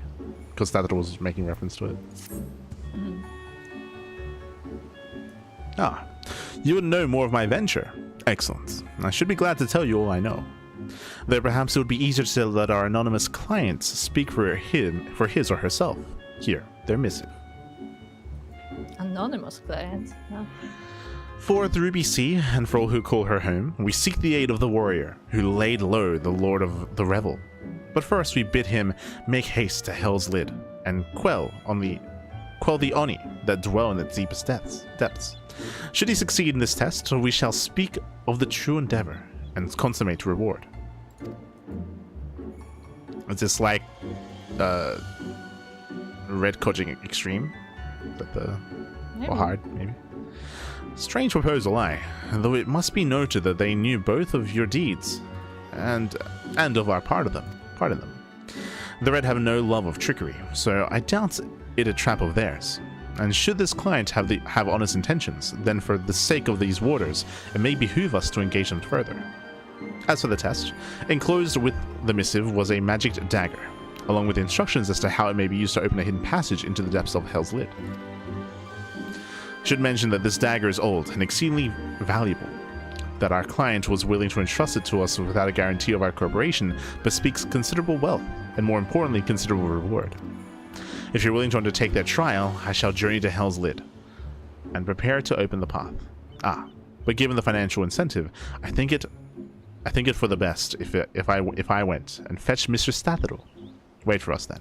Oh, is she gonna lead the dungeon? Yeah, and then you watch Soroban get on a boat and slowly paddle towards Kugane.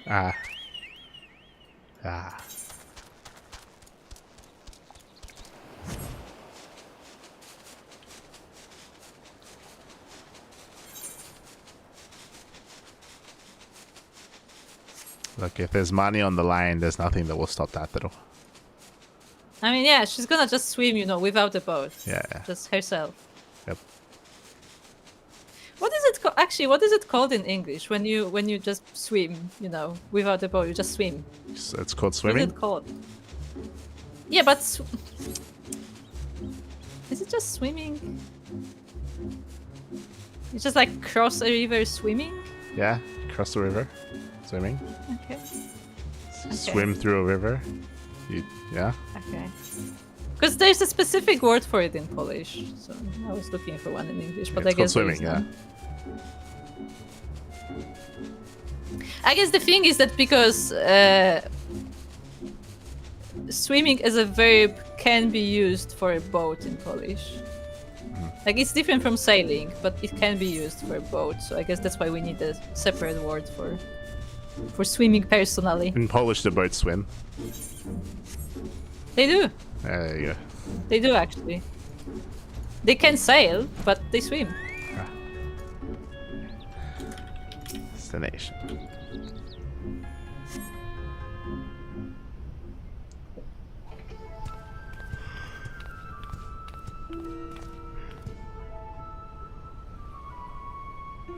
It's an interesting outfit to have Hope right you outside haven't the been volcano. waiting long, America. Huh? It's an interesting outfit to have right outside a volcano. I know, right? She looks like she's ready for adventure. My apologies for the delay. I thought it best to explain everything to Mrs. Stather on the way. Honestly, all he had to say was he'd found a way to make up for Athena's obscene expenditures. No matter how reckless or dangerous the scheme, if it balances the ledger, I'm all for it. So, there's a bunch of monsters living beneath us. What kind of place is this? Well, according to the ancient legend, Hell's Lid is where the hero Tenzin defeated a host of Oni.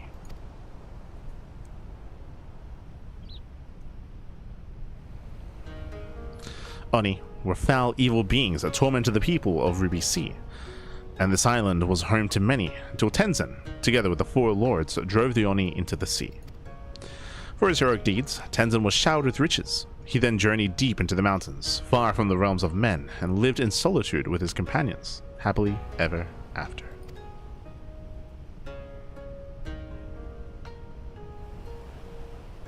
And now Mirika's being asked to drive the Oni away again? You misunderstand. What I told you was a fairy tale. To the best of my knowledge, no one has ever seen an Oni. If anything, many assume the tale refers to ancestors of the Kojin. So, what you're saying is that you've got no idea what's waiting for us down below. In that case, I leave this to the experts. If you need me, I'll be hiding behind the rock, or they. Ah.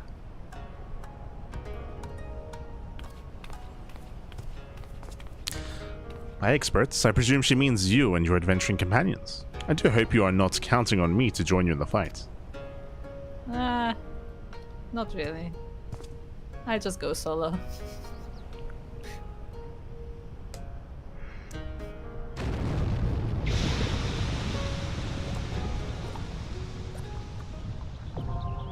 Hell's Lid now accessible. There you go. Sokka, would you like to adventure into a volcano with us?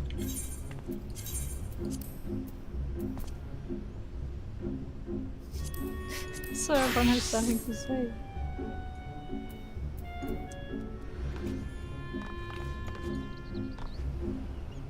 Ah, Soko is ready.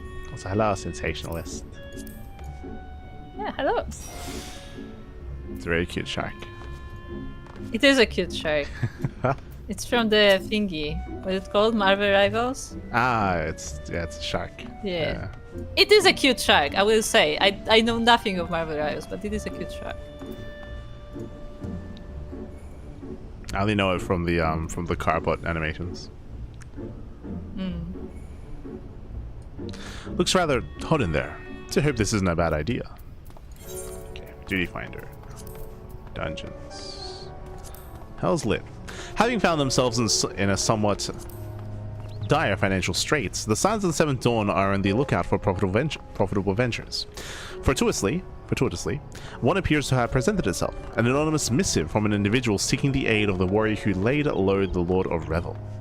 But before they will divulge the details. They will put your abilities to the proof.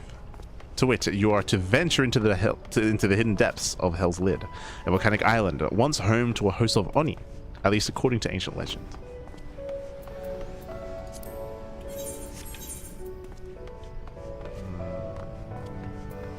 Okay. I'm glad I got this emote just for this moment. It is quite. I mean, this is a volcano. It is a volcano.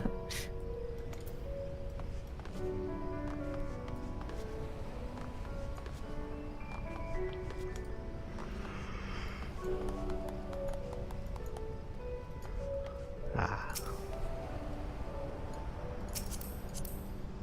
Have a look at your gear. Yeah, you've got the love heart weapon.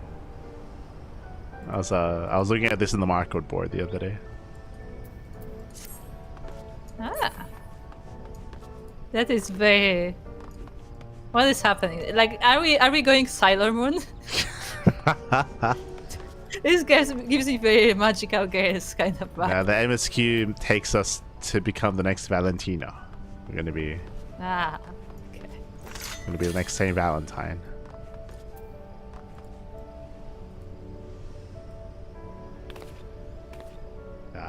This is kind of good. Yeah. Like, it's not necessarily my vibe, but I like the way it's designed. Yeah, there's a lot of detail, a lot of work put into it. Yeah, a lot of detail, but like even the general like shape, like you can actually see her waistline, and like she has like this little thing here. You know, I just fashion sense, okay? Yeah. You know, fashion sense.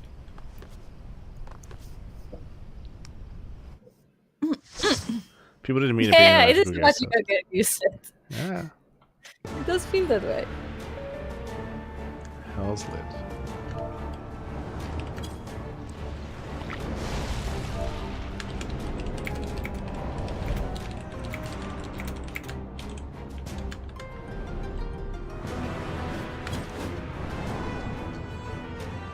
Does look kind of hot.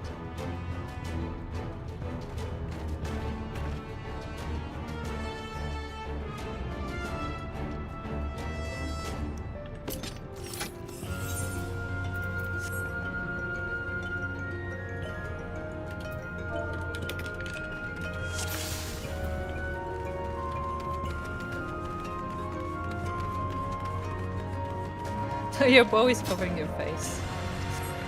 Book. Oh, book. Okay. Yes. It's because I But have a it's new book. covering The your previous face. book was smaller. The new Yeah. one is it's too big.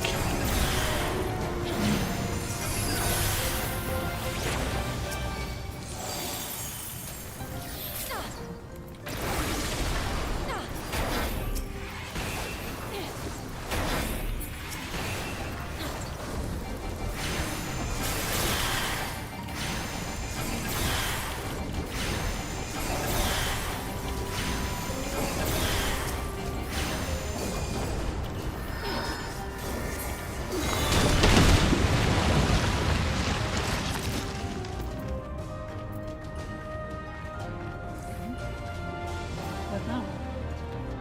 Okay. Oh, okay. Sure, let's just jump, I guess.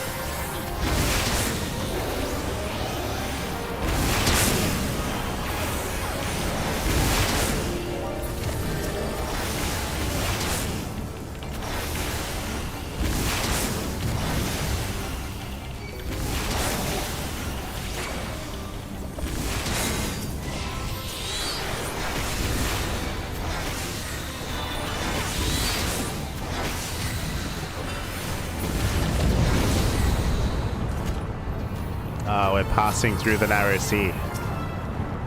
Yes. Lava. We are Moses. Don't think about this too much. I mean, it's a nice visual. Yeah, it's pretty intense.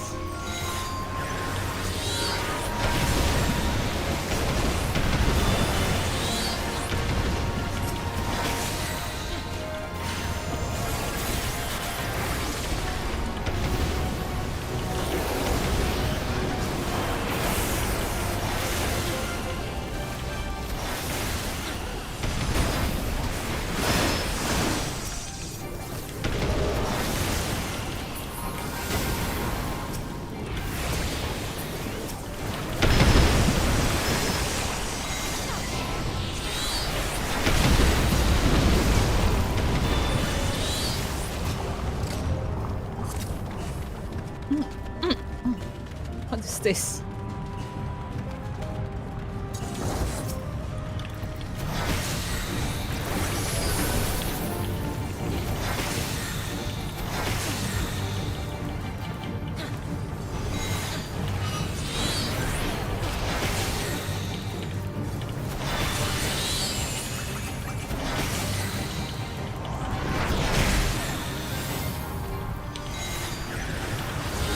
There's something ominous above.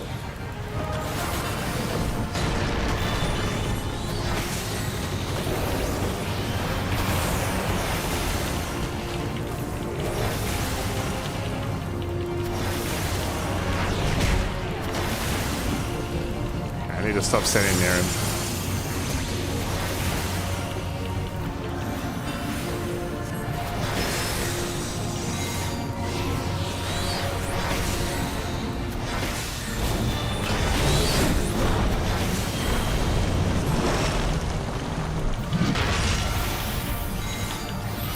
What is this for? I want him to go to the horn. Oh. I don't think we do. Is that a good or a bad?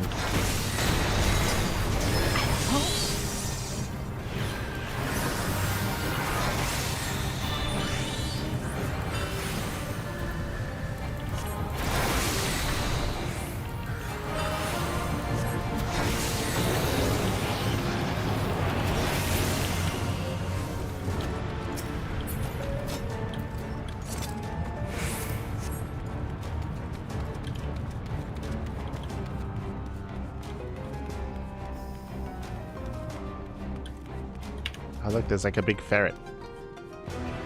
Ah. You see it? Yeah.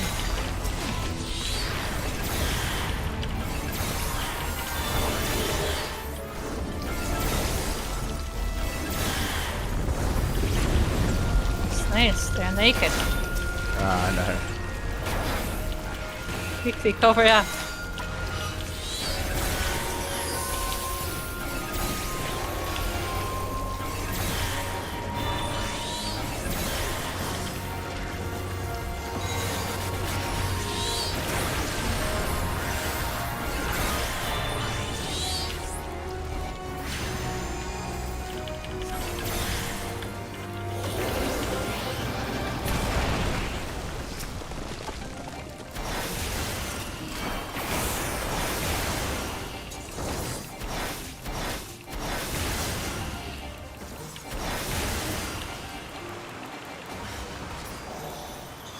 Running away.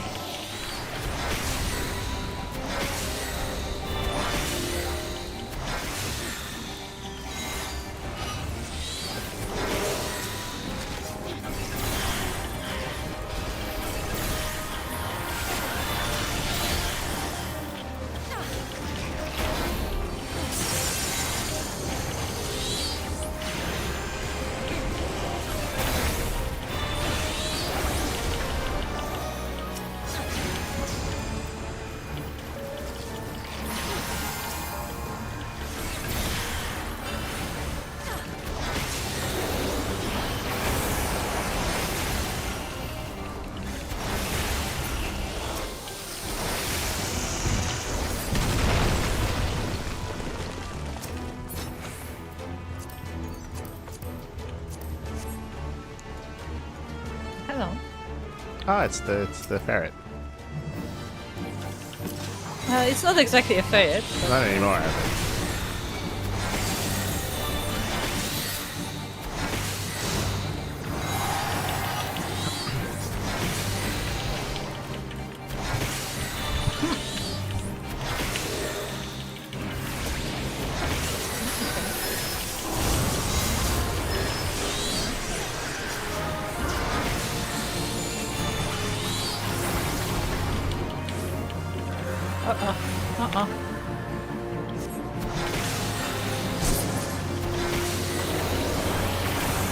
So you do want to move with this guy.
Killed the ferret.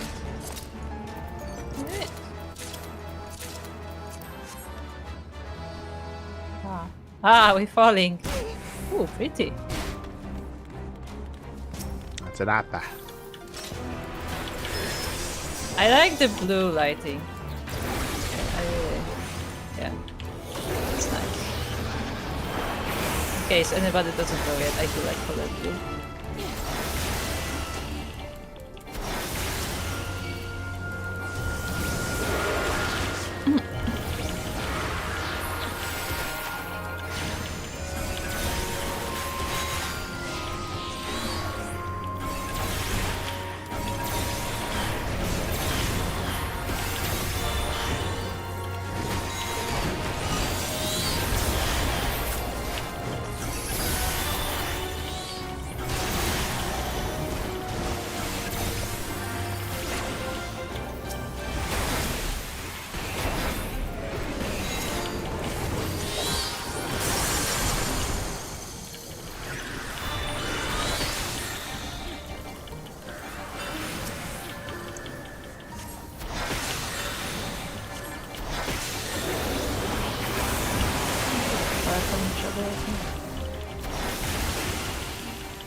Yeah, this place is nice. Oh, what are these? Which one first? Attacking the other one.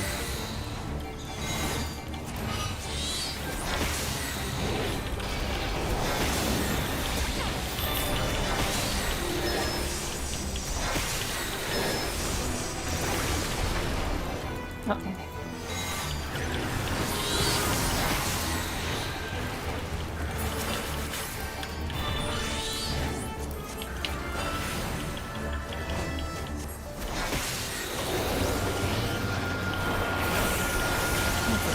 Just for the second. Oh, cutscene. Ah, it's an old turtle. Ah, hello. He can barely stand without his walking cane. I mean, we trespassed on his place, I'm afraid. You remember how the guy was supposed to be there just, you know, forever? So maybe that's him. He was just living there peacefully in his retirement. We just stepped in.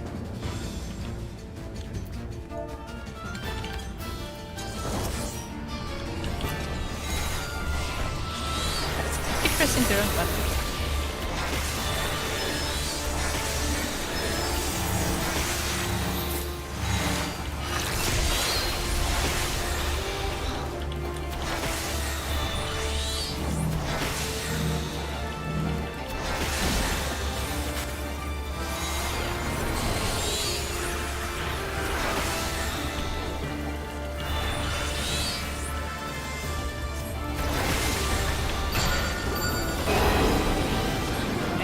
What's that mean?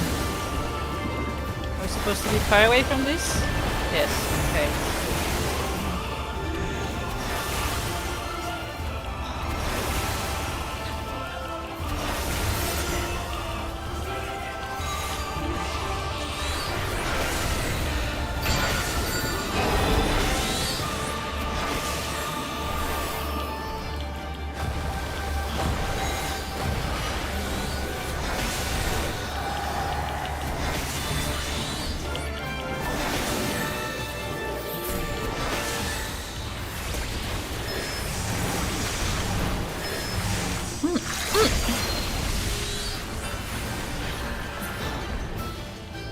Okay, what's he doing now?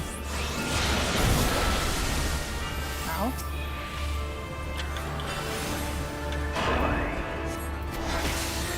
I can't target it.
I didn't get. I was trying to limit break the entire time. Ah. I didn't realize that I had to target it. Ah, we beat the old man. Yeah, poor old man. Oh no, never mind. Ah. Ah. That's adorable. That has to be a minion drop chance.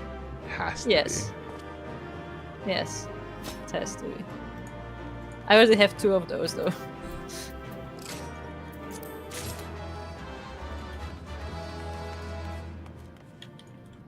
Anything interesting around?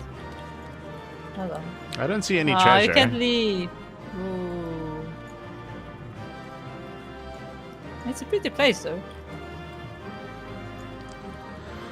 Oh, look, see, there he is. Look, he's on the ground. Ah, Ah. Why is Fluffy? Someone flip him. da. Ah. Someone flip the turtle. Poor turret. He's trying so hard.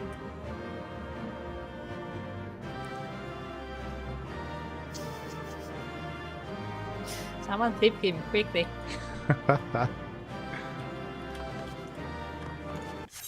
Oh no, I just DC'd. Uh-oh. Oh. Does that mean I have to redo it? No, I don't think so. I think it will just reload here. Yeah, Sokois also has the DC mark. So maybe the server is dropping again. I'm just gonna wait here. I'm not gonna leave.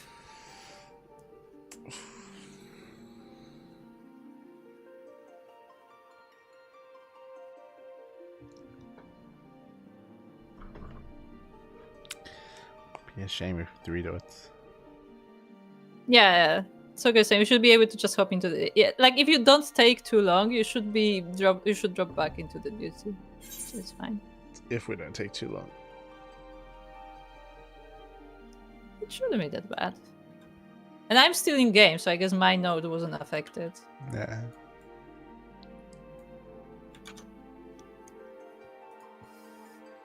Oh, now I was disconnected. I guess it took a bit longer for me.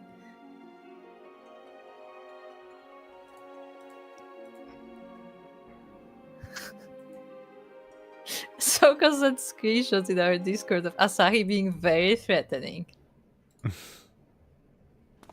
That does look pretty funny, I will say.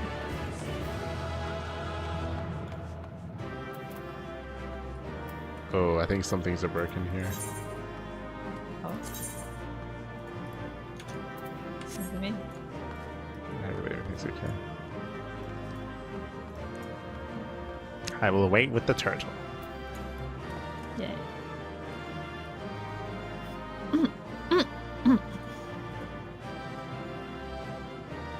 He's trying. Hello, Sak. The turtle is trying to get back up. Poor Toto, somebody flip him already.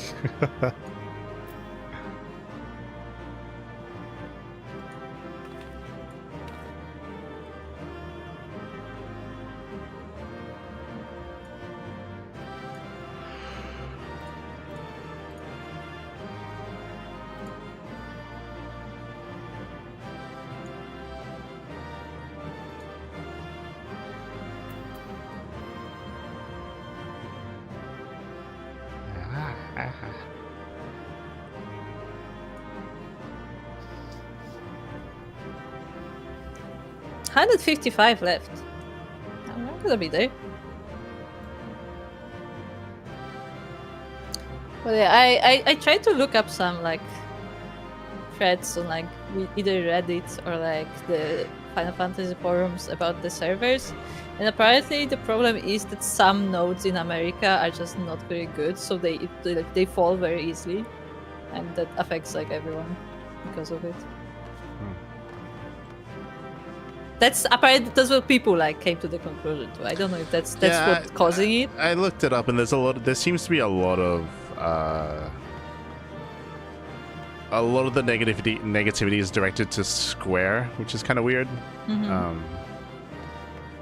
A lot of people are blaming them for not having secure servers and secure nodes instead of instead of attributing blame to the people that are actually doing like the DDoS attacks, which is kind of weird.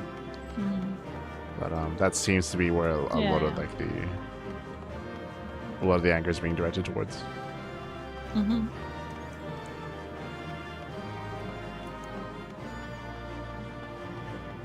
Okay, I'm back. I'm back to the flipped-up turtle. Yeah. Somebody save him. He's trying so hard. He is. He's trying hard. Look at him go. Poor thing. Yeah, poor turtle. Alright, let's go. Let's get out of here. Hopefully we flip him in the cinematic. Uh-huh.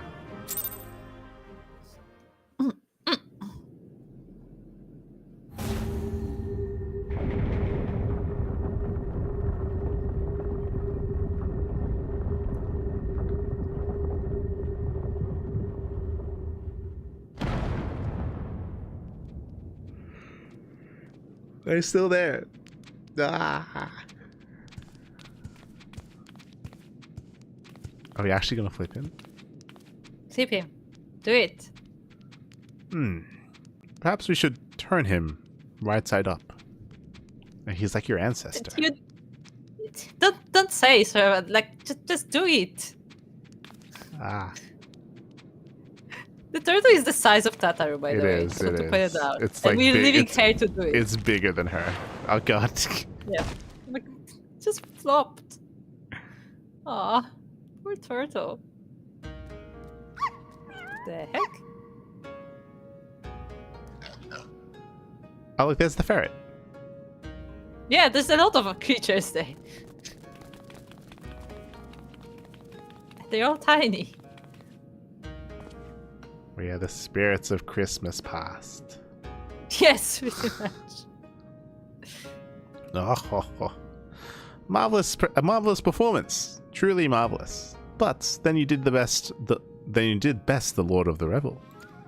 Or did the turtle write the missive? So Yes. And he also probably did it because he was bored and wanted to invite us. by the kami, a talking turtle. Don't say so, Raban. I don't even know where to begin with that one. Oh, I trust you'll forgive me for my deception. 'Tis something of a far eastern tradition, the testing of strength and so forth. Bit rote, perhaps, but anyway, welcome to the Reisen Temple. I am Genbu, guardian of this sacred place, and leader of our little collective. Collective Genbu? Cute animals. The self-same Genbu of the Tale of the Tenzin, one of the four lords. Under normal circumstances, I would assume you are named for the legendary being, but clearly this is anything but normal. Never in my wildest dreams did I think I would meet a talking turtle.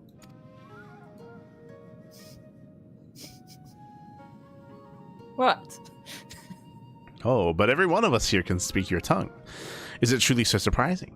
After all, we each have lived more than 1,000 years.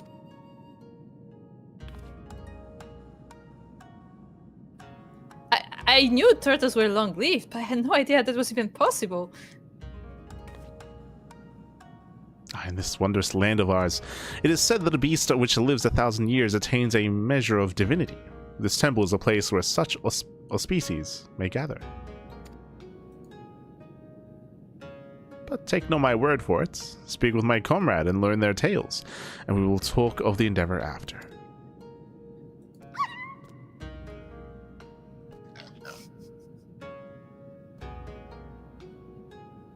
We may as well do that. Do what he says.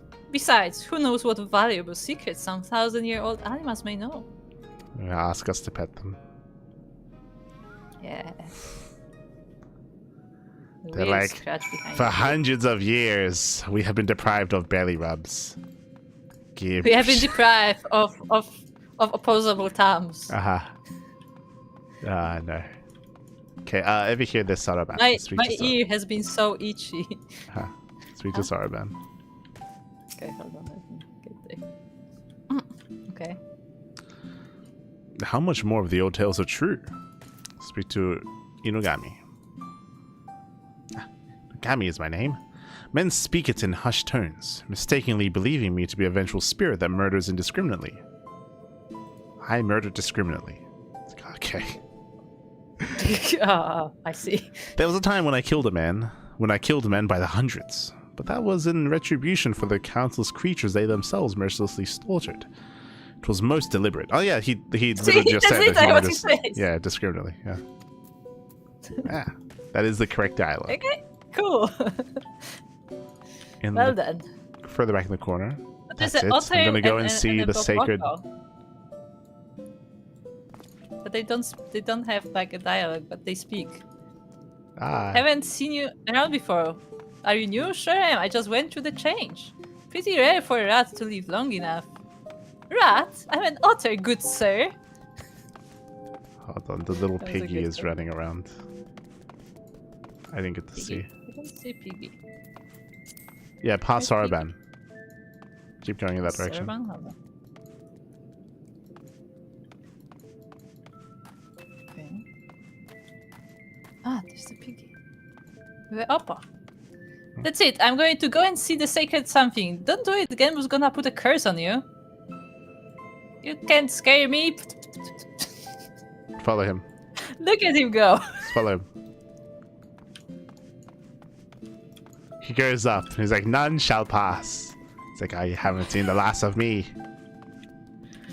Hop, hop, hop, hop, hop. My god, look at that run. It's He's almost running. as adorable as Chi-Chi.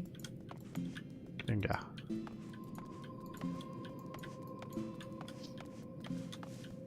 I'm gonna walk because I just cannot. Ah, look at it. Just this once, please. Set one poof and Genbu will curse you for 10,000 years. I can't read when you're shaking. It's so hard to read when the creature is shaking. Okay, who next? And when it runs all the way back, it has more dialogue. He's like, you wouldn't Okay. let me pass. Hold on. And then the upper was like, of course he wouldn't let you pass. And there you go. And that's it. Okay. Look at him. Kamaino next. Okay, hold on. Kamaino is at the steps. Mine are the guards, right? You'll go no further. The reason should be plain. Beyond lies the prism of Koryu. Were you to damage the wards, we would break free. He would break free, and all would fall to ruin. Okay, so they have someone imprisoned. Let's speak Yeah, to the Oni. Kudagitsune. Okay.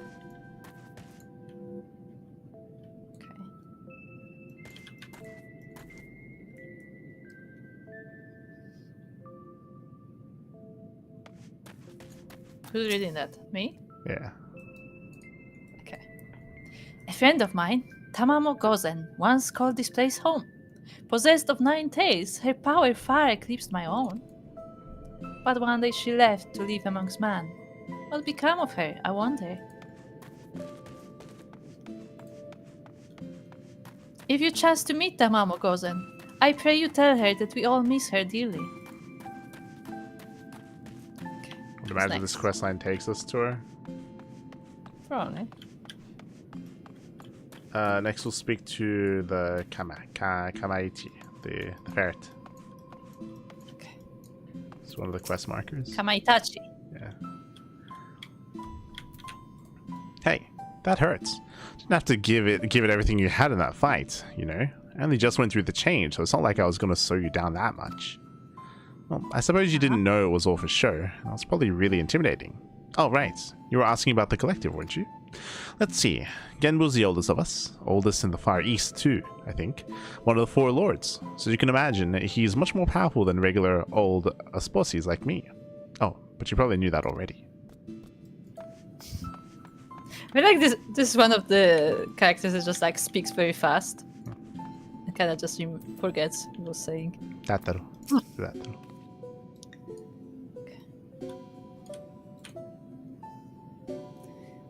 Don't talk to me, Minika. Talk to the cat or the weasel. And what does the fox have to say? What does the fox say? Hey. Noe. I'm Noe. If you ever need someone to call lightning down upon your foes and whatnot, I'm your auspice. Of course, some fairy tales would have you believe I'm something altogether different. A monkey face, a lion's legs, a snake for a tail. Ridiculous. Am I right? Not as bad as that horse with the head and body of a rabbit, to be fair, but still. Oh my god. Did you see the Genbo? Genbo's in the middle. Yeah. Please, converse with the others. We can speak of the endeavor once you have a greater understanding of who we are. Okay. Speak to 40. 40. Who's 40? Yeah. Ah. It's another Bombok. Headed to the surface? Follow me. Nah. No. Be good. Okay. Sanry's the last one, the fat cat. The blob of a cat. Yeah. Judging from the way you and that woman are gulping, I'm guessing you're not from around here. Don't know how it is in your homeland, but here, if an animal manages to survive 100 years, it begins to get ideas. Delusions of grandeur. Some small power, sure, but nothing much to speak of. Survive 10 times that. It's just rose. And you become a full-fledged auspice, though. Speech, magics. It's quite a change, believe me, which is why we call it the change. What? I never said it was something clever. Anyway, point is, don't let our princess fool you. I could kill you 5 times before you hit the ground. But I won't, on account of me being civil. For now. Speak to Genbo. You meet Byako yet? Big old bastard he is, but with heart like a kitten. But don't tell him I told you that. I'm in the cutscene. Tell when you're ready.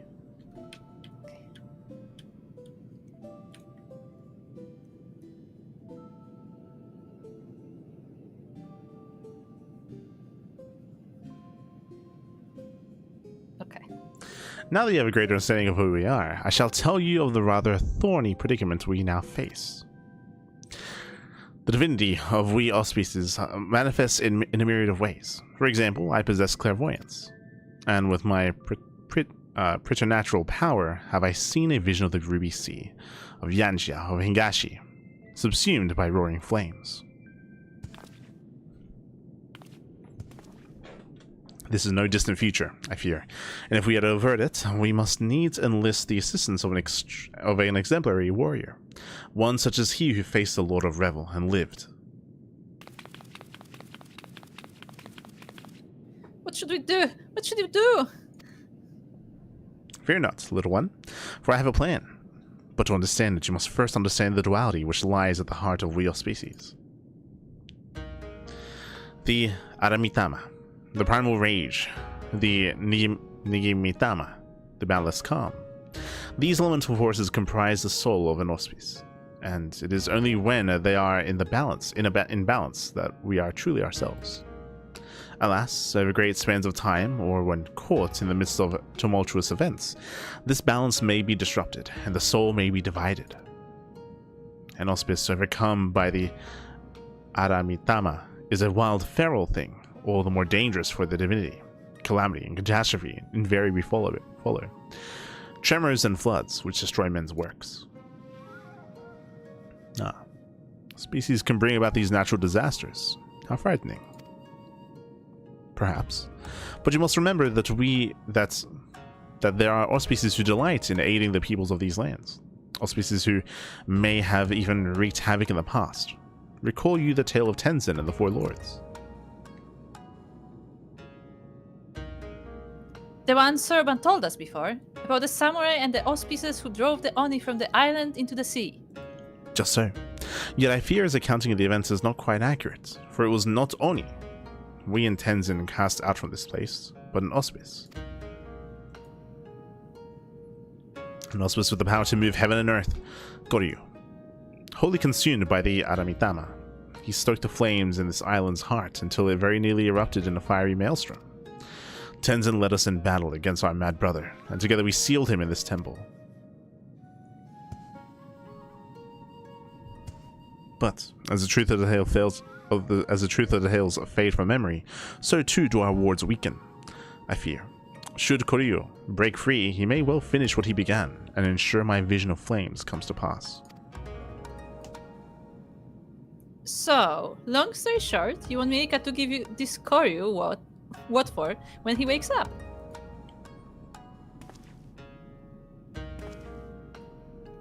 I should think not. His accomplishments notwithstanding, it would be foolish for any mortal to face Koryu without proper assistance, to wit that of the Four Lords. Regrettably, I am not the young auspice I once was, and to make matters worse, my 3 compeers have nearly succumbed to the Adamitama.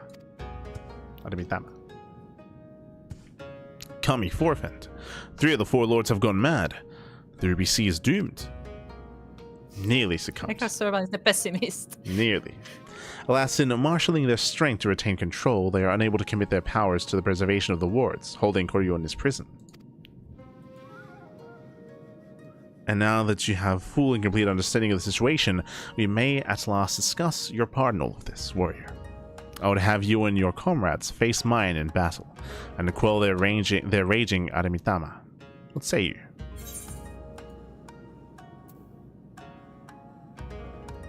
The first one. Yeah, I mean, what the fuck? Yeah, sure, I guess. If that's what you want. Oh, you're an intriguing one, aren't you?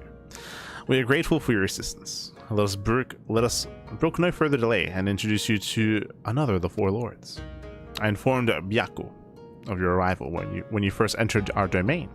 He should be returning any moment now. Come. Yeah, remember the fat cat was talking about Byako.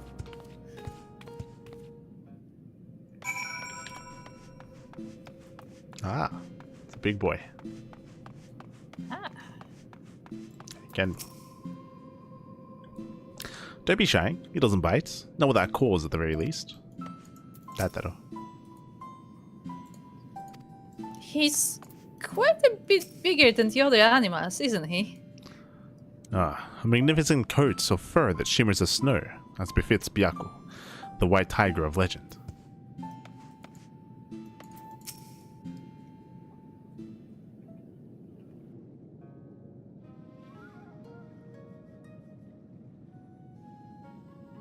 Ah, old friend, the day of reckoning draws nigh.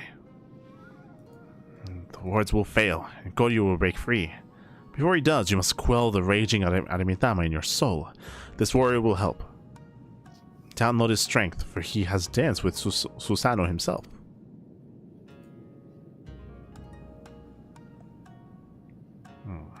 Bold, audacious claim.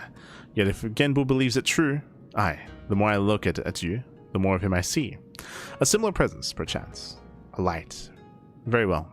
I will bow to my brother's judgment.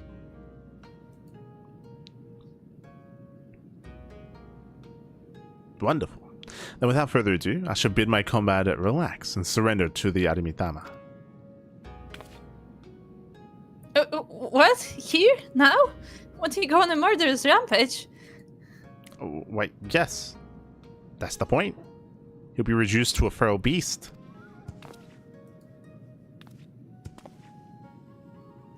And then it will be Light's, was it? Light's turn to do battle with my brother and help him quell the fury within. But if all of it takes to quell the Adamitama's battle, then why did you not do the same for Koryu? Why seal him away? Because it was too late. As I said, Koryu was wholly consumed by the Adamitama. Naught remained but of the Nigimitama. All that he was forever lost to us. The effort I expend to hold back the fury, I will instead use to safeguard the calm. It is then you must act. But know that if you fail, it will only hasten my fall. So it's in your keeping, Light. Do you understand? I will beat you up. Now let us quit this place. Genbu may not mind the chaos, but if I am to wager my everything, I prefer to do so in the land of my birth. To look on those familiar wilds with eyes that may soon belong to another.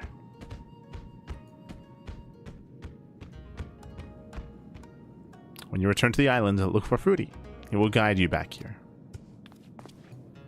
Given the circumstance, perhaps it is best that we stay here. Would that be acceptable? Oh, Sodaban, was it? Be at ease. I have a task for you and your excitable urchin. Follow me. Urchin. Did the tiny talking turtle just insult me? Ah, no. Oh no. He screwed it up now. Next time we see the Don't turtle, want he's the gonna be raft. on his back. That time. Yeah, he's gonna be on his back, exactly. He's gonna be laying on the ground. I was like a little Can sparrow. you talk to them? Sparrow, where?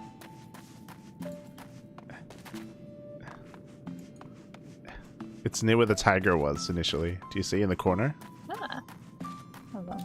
You can chase it. It's like, I hate man-fools, and then flies away. And then you can chase him. Handful. Let's go. I'm gonna catch you. I'm gonna catch you. I already caught up to you.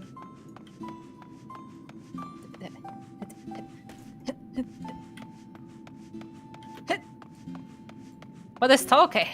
Yes. And then that's it. Then it just goes back and then resets. Ah. There should be an achievement for that, for doing silly things.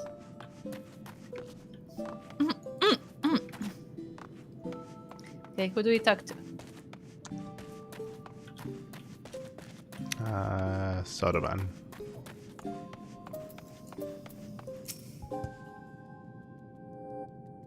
I do wonder what he will ask of us. Kenbo. No doubt you'll succeed. Tataro. I would go with you if I could, believe you me, but it seems we need it here. Best of luck to you, Milika. Guess we go up. Up? Yeah, we speak to Footy. Send us out. That way. Footy.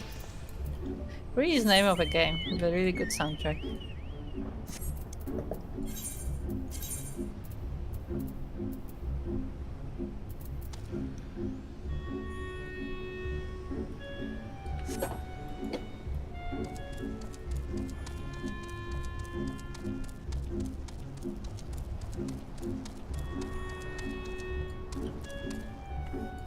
Why?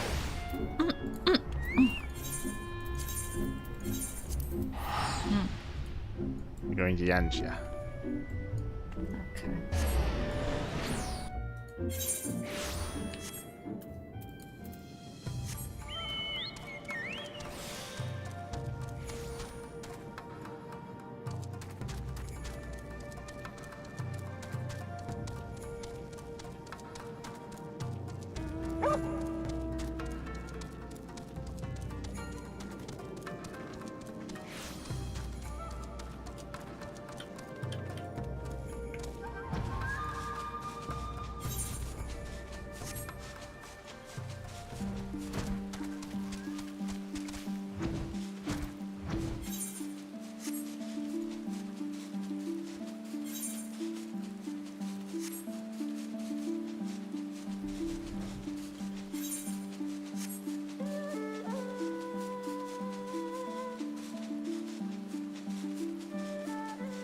I guess.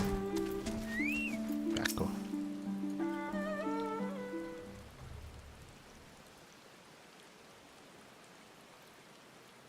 Ah, we are here.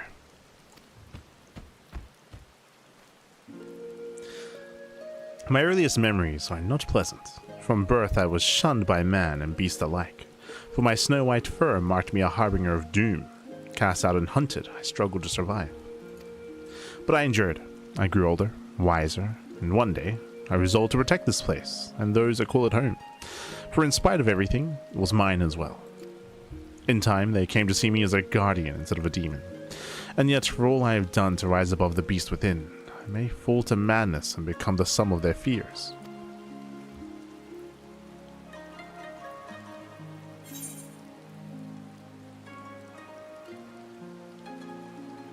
Have faith.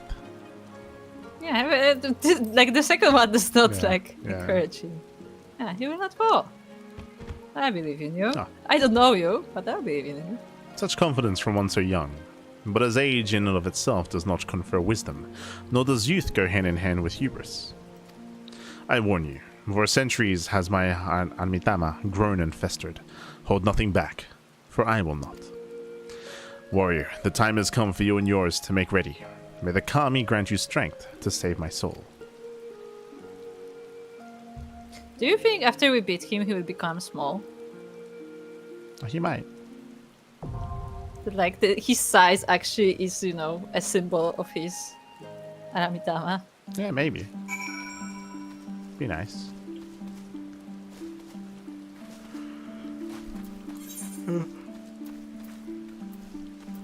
We unlocked.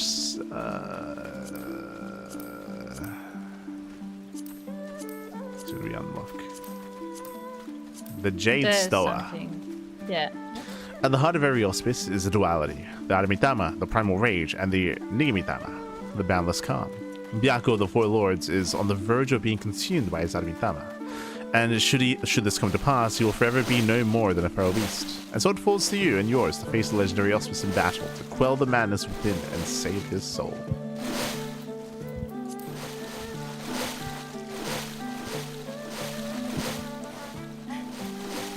Alright.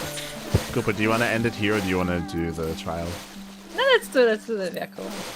Okay. Okay, Cooper. Okay, Sokka. Let's go. Ah.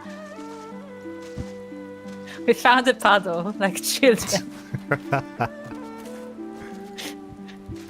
Lovely. No, it's raining. Time to jump into puddles.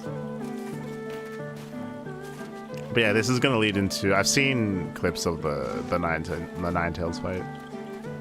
Ah. So one of them is going to be But the yeah, like Ninetales. I think it's good if we do the Byakko one and then so we do it. We finish before the next one. What? I assume there is more than one fight. There's 3. Right? There's 4 Yeah, lords. so we finish this, we finish the Byakko, and then before we go on to the next one, that's when we start. We'll do this. So We'll handle it next this is time. a big party. This is a big party. It's a trial. Trials are usually this big.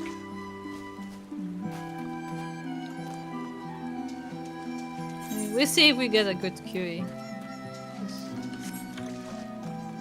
I don't know, it's time.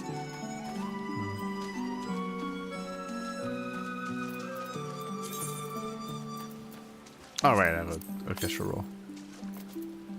Not sure. We did get some orchestras.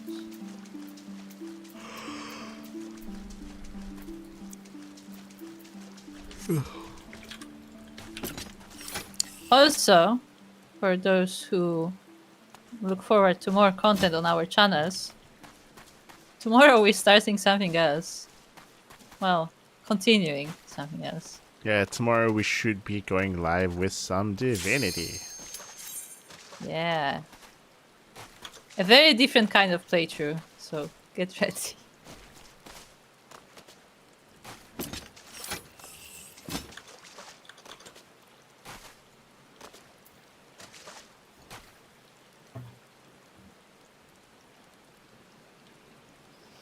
Come on, Tank! You can do it, Tank!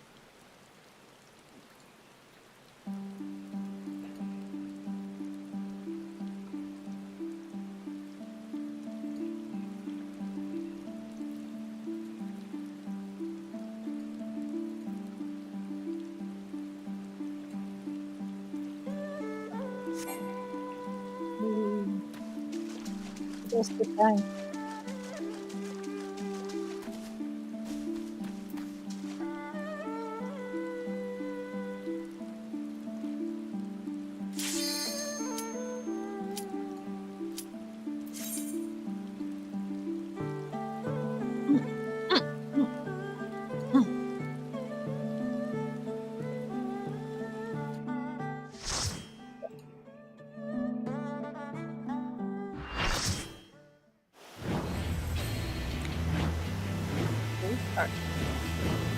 Jade Stoa.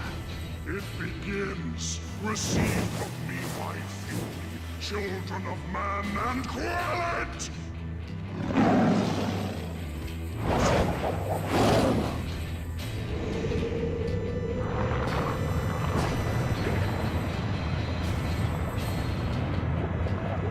Give us a black and red tiger. Gee, is he naked? Oh my god. Oh, well, I am not seeing it yet. Oh. Oh. Oh, okay. That's not what I expected, but sure. Why is he humanoid exactly? There is no turning back!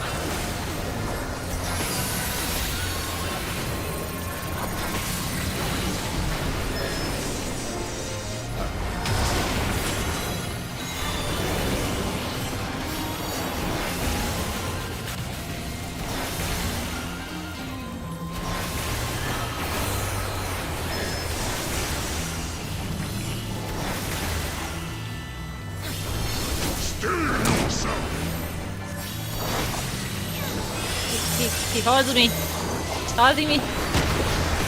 Ah, he smacked me into the ground. It's gonna leg sweep.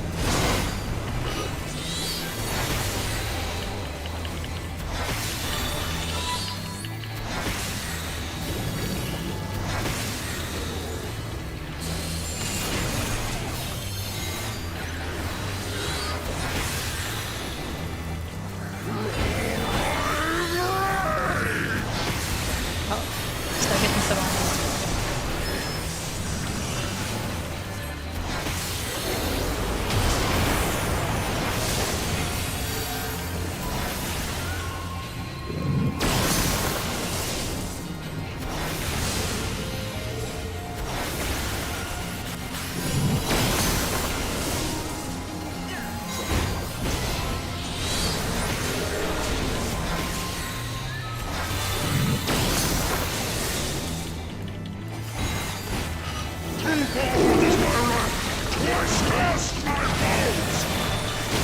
Okay.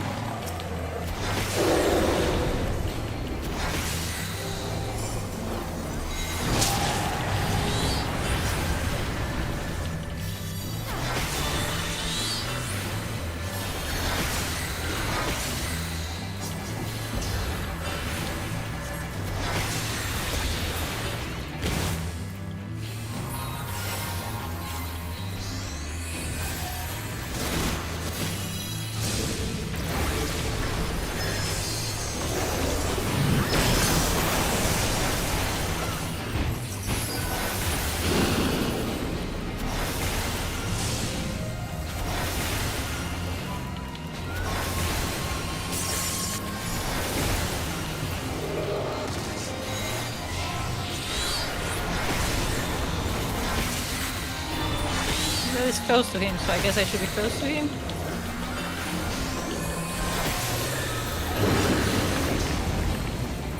All creation trembles before my might.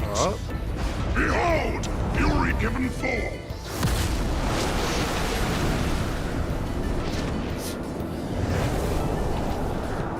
Okay. Is there gonna be quick time?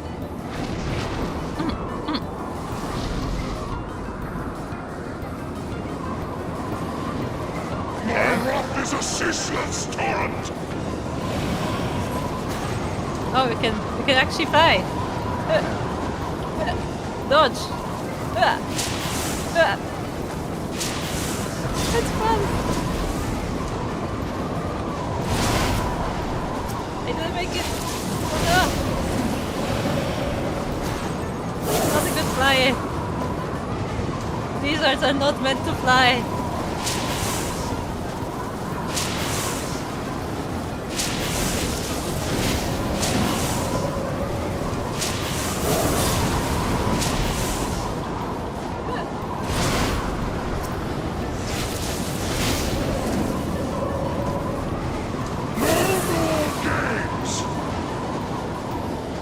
Oh, this is a pretty fun game.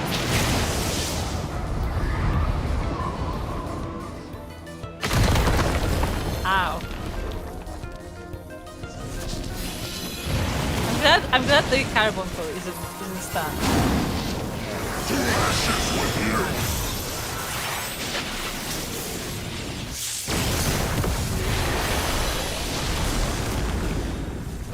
Impressive! Very well, I shall bring all to bear! Let's go the drop. Huh?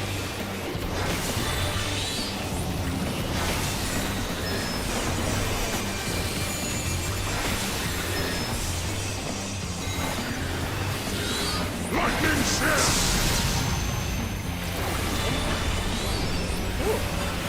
It's pretty. Ow. Ow, I was very dumb. I knew exactly what I was not supposed to do and I still did it.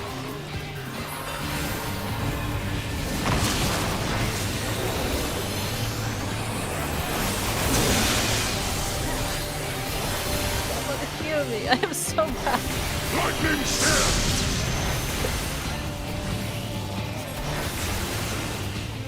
Ow. Still yourself! Oh, he grabbed me again. Thank you for saving me, Jacob. You're mine!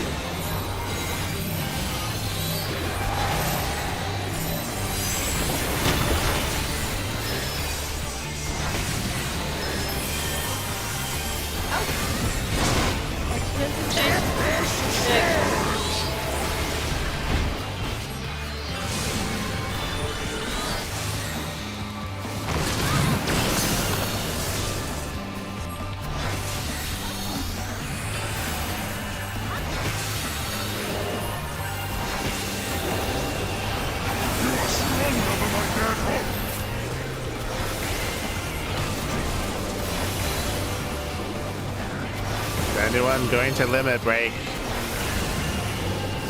I will. Fuck it.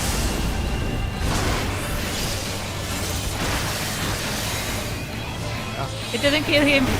I bet it didn't kill him. Good job.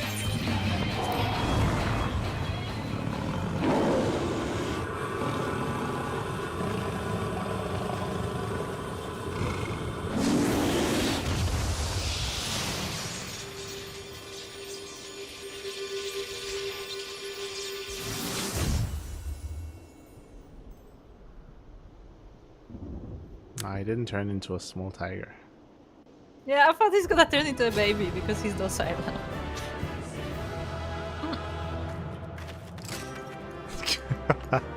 Huh?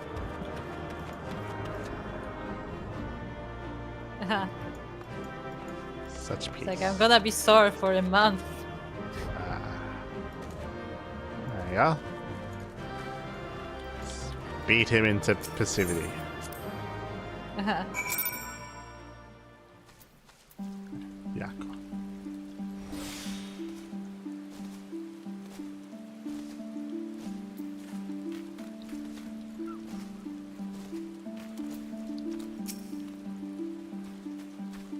You are indeed the warrior they say.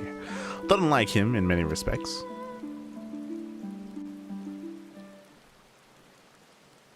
I stand. Easy. 'Twas in another era that we first met, him and I. Long, long before the kingdom of Doma.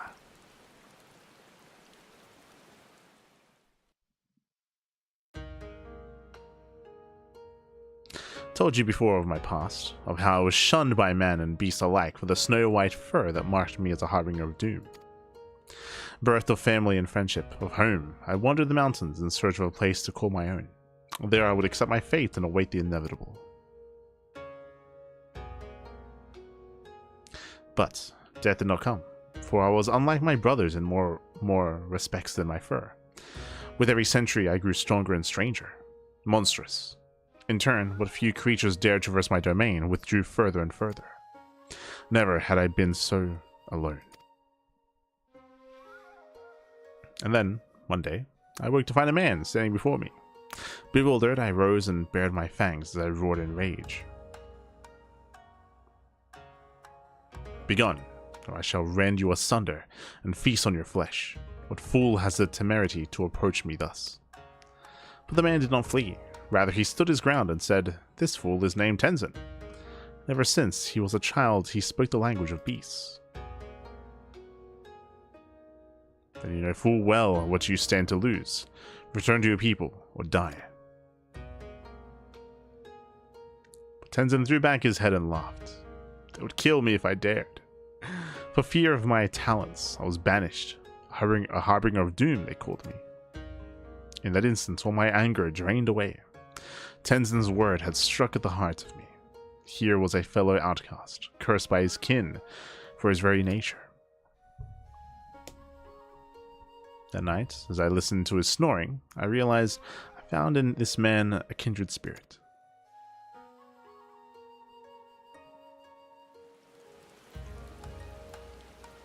Soon, after we embarked on a journey together, in the days that followed, we met other solitary souls and aided them as we aided each other.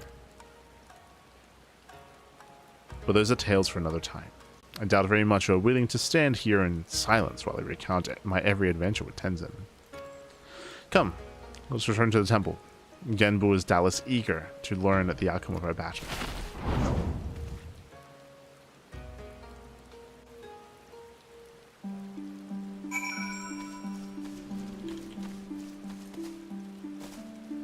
There you go.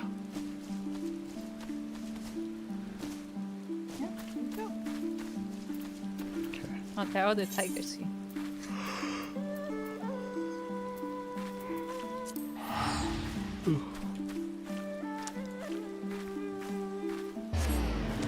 Yeah, I think this is why I think both Kata and Silko said that they enjoyed the post-patch.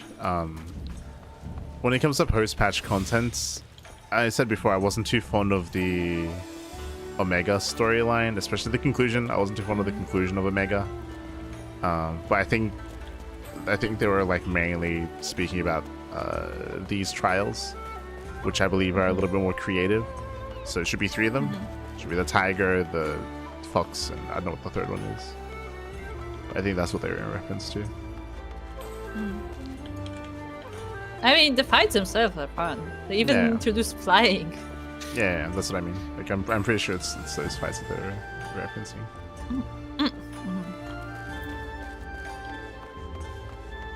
But yeah, that same creativity was not added to like the Delta Scape and like the Omega stuff. I mean, it was more like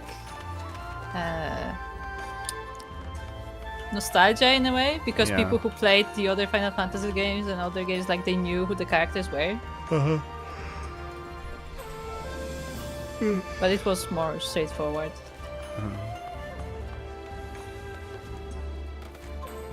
Tank died. Oh, I didn't notice. Tank. No? With that, we are going to be wrapping up. Also, a quick shout out to Super Kaito. Oh. Oh my god, yeah, sorry. I love the Four Lords quest from Stormblood. I hope you both have a good stream. Yeah. Hello, Super Kaito. Hello. Sorry, I missed that. It's long time no see. Long time no see. Thank you for subscribing. I remember. I'm pretty sure, like, when Super Kaito first started watching your stream, he was, like, starting the game. Okay. It's been so long. But yeah, this is a fun quest line for sure. It's a nice break. It seems interesting. It's very like disconnected from anything else. It's very disconnected. But it seems fun so far. I mean, we've spoken about how all the disconnected stuff seems better for it in Stormblood. I guess. I am still upset about Asahi. Yeah. I'm genuinely upset about the whole Asahi thing. Man, that Hank died who didn't accept. Oh, okay. Okay. See, I think the part of why I am so upset about the Asahi story, like, firstly, obviously because of like the break of immersion thing, where like I cannot decide what my character feels, but secondly, I think it's exactly because he is Zuko, and I was also like very like intense about Zuko, to put it that way, like defending his character and some things that like the writers decided to make him do that he shouldn't be doing. Yeah. So I think it's just like checks out for the type of the character that I enjoy. Yeah. Sure. We'll see. We'll see what they do with the character. We'll see.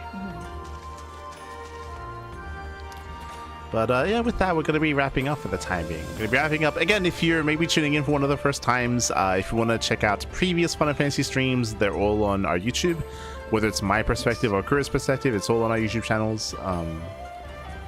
I say all the recent stuff is on my YouTube, because I've been streaming to YouTube and Twitch at the same time. So you can see all the Stormblood stuff has been on YouTube for me at least. So if you want to hear our perspective, our opinions, our analysis of the story so far, it has been a mixed bag. It's been very disappointing when it comes to Stormblood specifically has been very. It's been very messy. It's been very messy. Yeah, messy is the good way to put it. Yeah, it's been very messy. It's been very. God, there's another word that I'm looking for. It's been lacking a little unison, like direction, like cohesion. Direction, yeah. Yeah, it feels very. It's disorganized. Very disorganized, yeah. When it comes to like the writing side of things. But I also feel like this 4.2 is the beginning of them reining it in. We'll see if that continues to be the case. Like in my opinion, it feels like this is the moment where they're like starting to kind of like decide what to do with things. But at the same time, it could change in 4.3. Like they might just pick another. Like I think one of the problems here. I wouldn't be surprised if they're writing 4.3 while they're releasing 4.2, and it's like different teams, like different teams working on different patches, like working on them at the same time.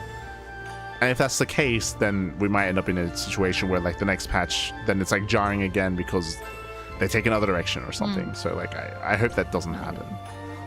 Yeah. So we'll see. I just hope. I mean, there's no hope there. I wish they don't turn Asahi into a monster, but I know that they will. Yeah. That's the thing. Like I think it would make for a much more interesting story if he wasn't. But with how they are directing things right now, I think they will. We'll see. But otherwise, thanks for watching. Thanks for tuning in. It'll be a while until our next Final Fantasy stream. Currently, I believe our next Final Fantasy stream is scheduled to be next week. Let's see.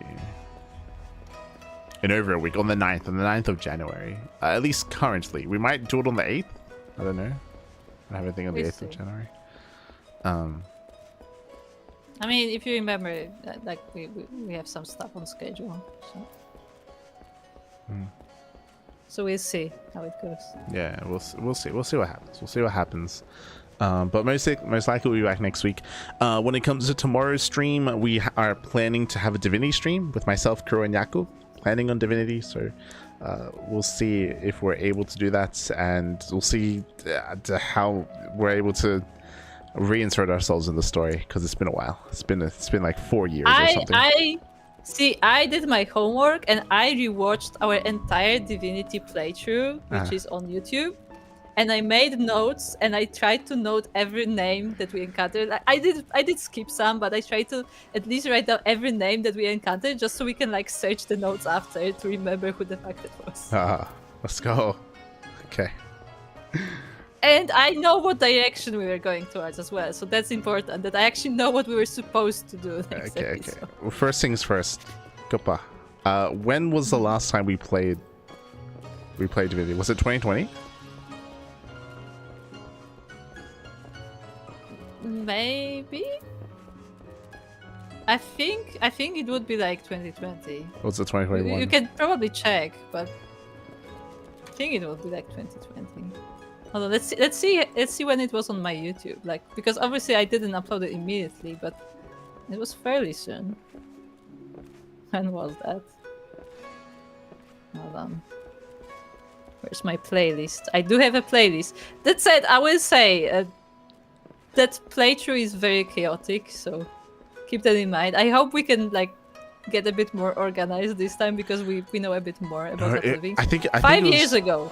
Yeah, I was gonna say 2019, not 2020, because it was before. Yeah, like COVID. end of 2019. It was end of 2019. Yeah, it was before COVID, because part of it you were here. You were in Australia, I think. Yes, yeah. We started when I was in Australia, so it was 20 like you know 2019. September-ish of 2019. Yeah. And then we had one more stream later. Because the latest episode literally started, we were like, we haven't played for months, we have no idea what we're doing. And then we just stopped. Yeah.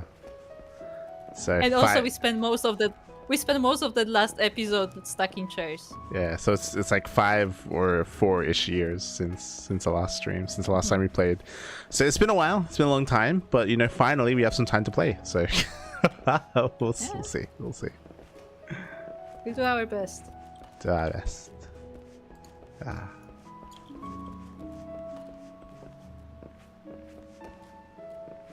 Whatever happened to your wolf? We actually do have World of Warcraft characters, but we played. When did we play World of Warcraft? We last played WoW, I think Legion, when I don't know. Whenever Legion released, I think that was the last time we literally played. played for a month, and I was like, yeah, that's not for me. We didn't play. God, the Dragonborn, the dragon expansion. No, we didn't do that. we didn't.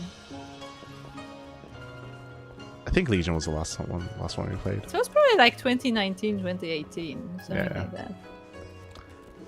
Yeah, something like that. They're still somewhere on their servers, unless they delete characters that are inactive. Yeah. But for now, we're wrapping up. We're gonna be wrapping up for today. So again, we should be back playing Final Fantasy next week, sometime next week. Otherwise, thanks for watching. Thanks for tuning in. We're back tomorrow with Yaku.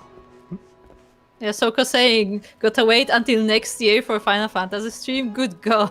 True. Next Final Fantasy stream next year. But yeah, happy holidays, happy New Year, everyone, as well. Happy New Year. We'll be back tomorrow for some Divinity. Back tomorrow. Yeah. Tune into the chaos, if you dare. So you're awful, Iceland. You're awful. Nowadays, light is the only thing that makes us go, wow. No. Iceland. Yeah, make sure to join our Discord, and also we do have a special thread in our Discord in case you want to discuss like the events from the stream without spoiling for everybody else. So that's also an option if you're interested. And yeah, so make sure to check that out if you want to. Other than that, we will see you next time. Yeah, we'll see you tomorrow for some Divinity. See you tomorrow. Bye. Bye.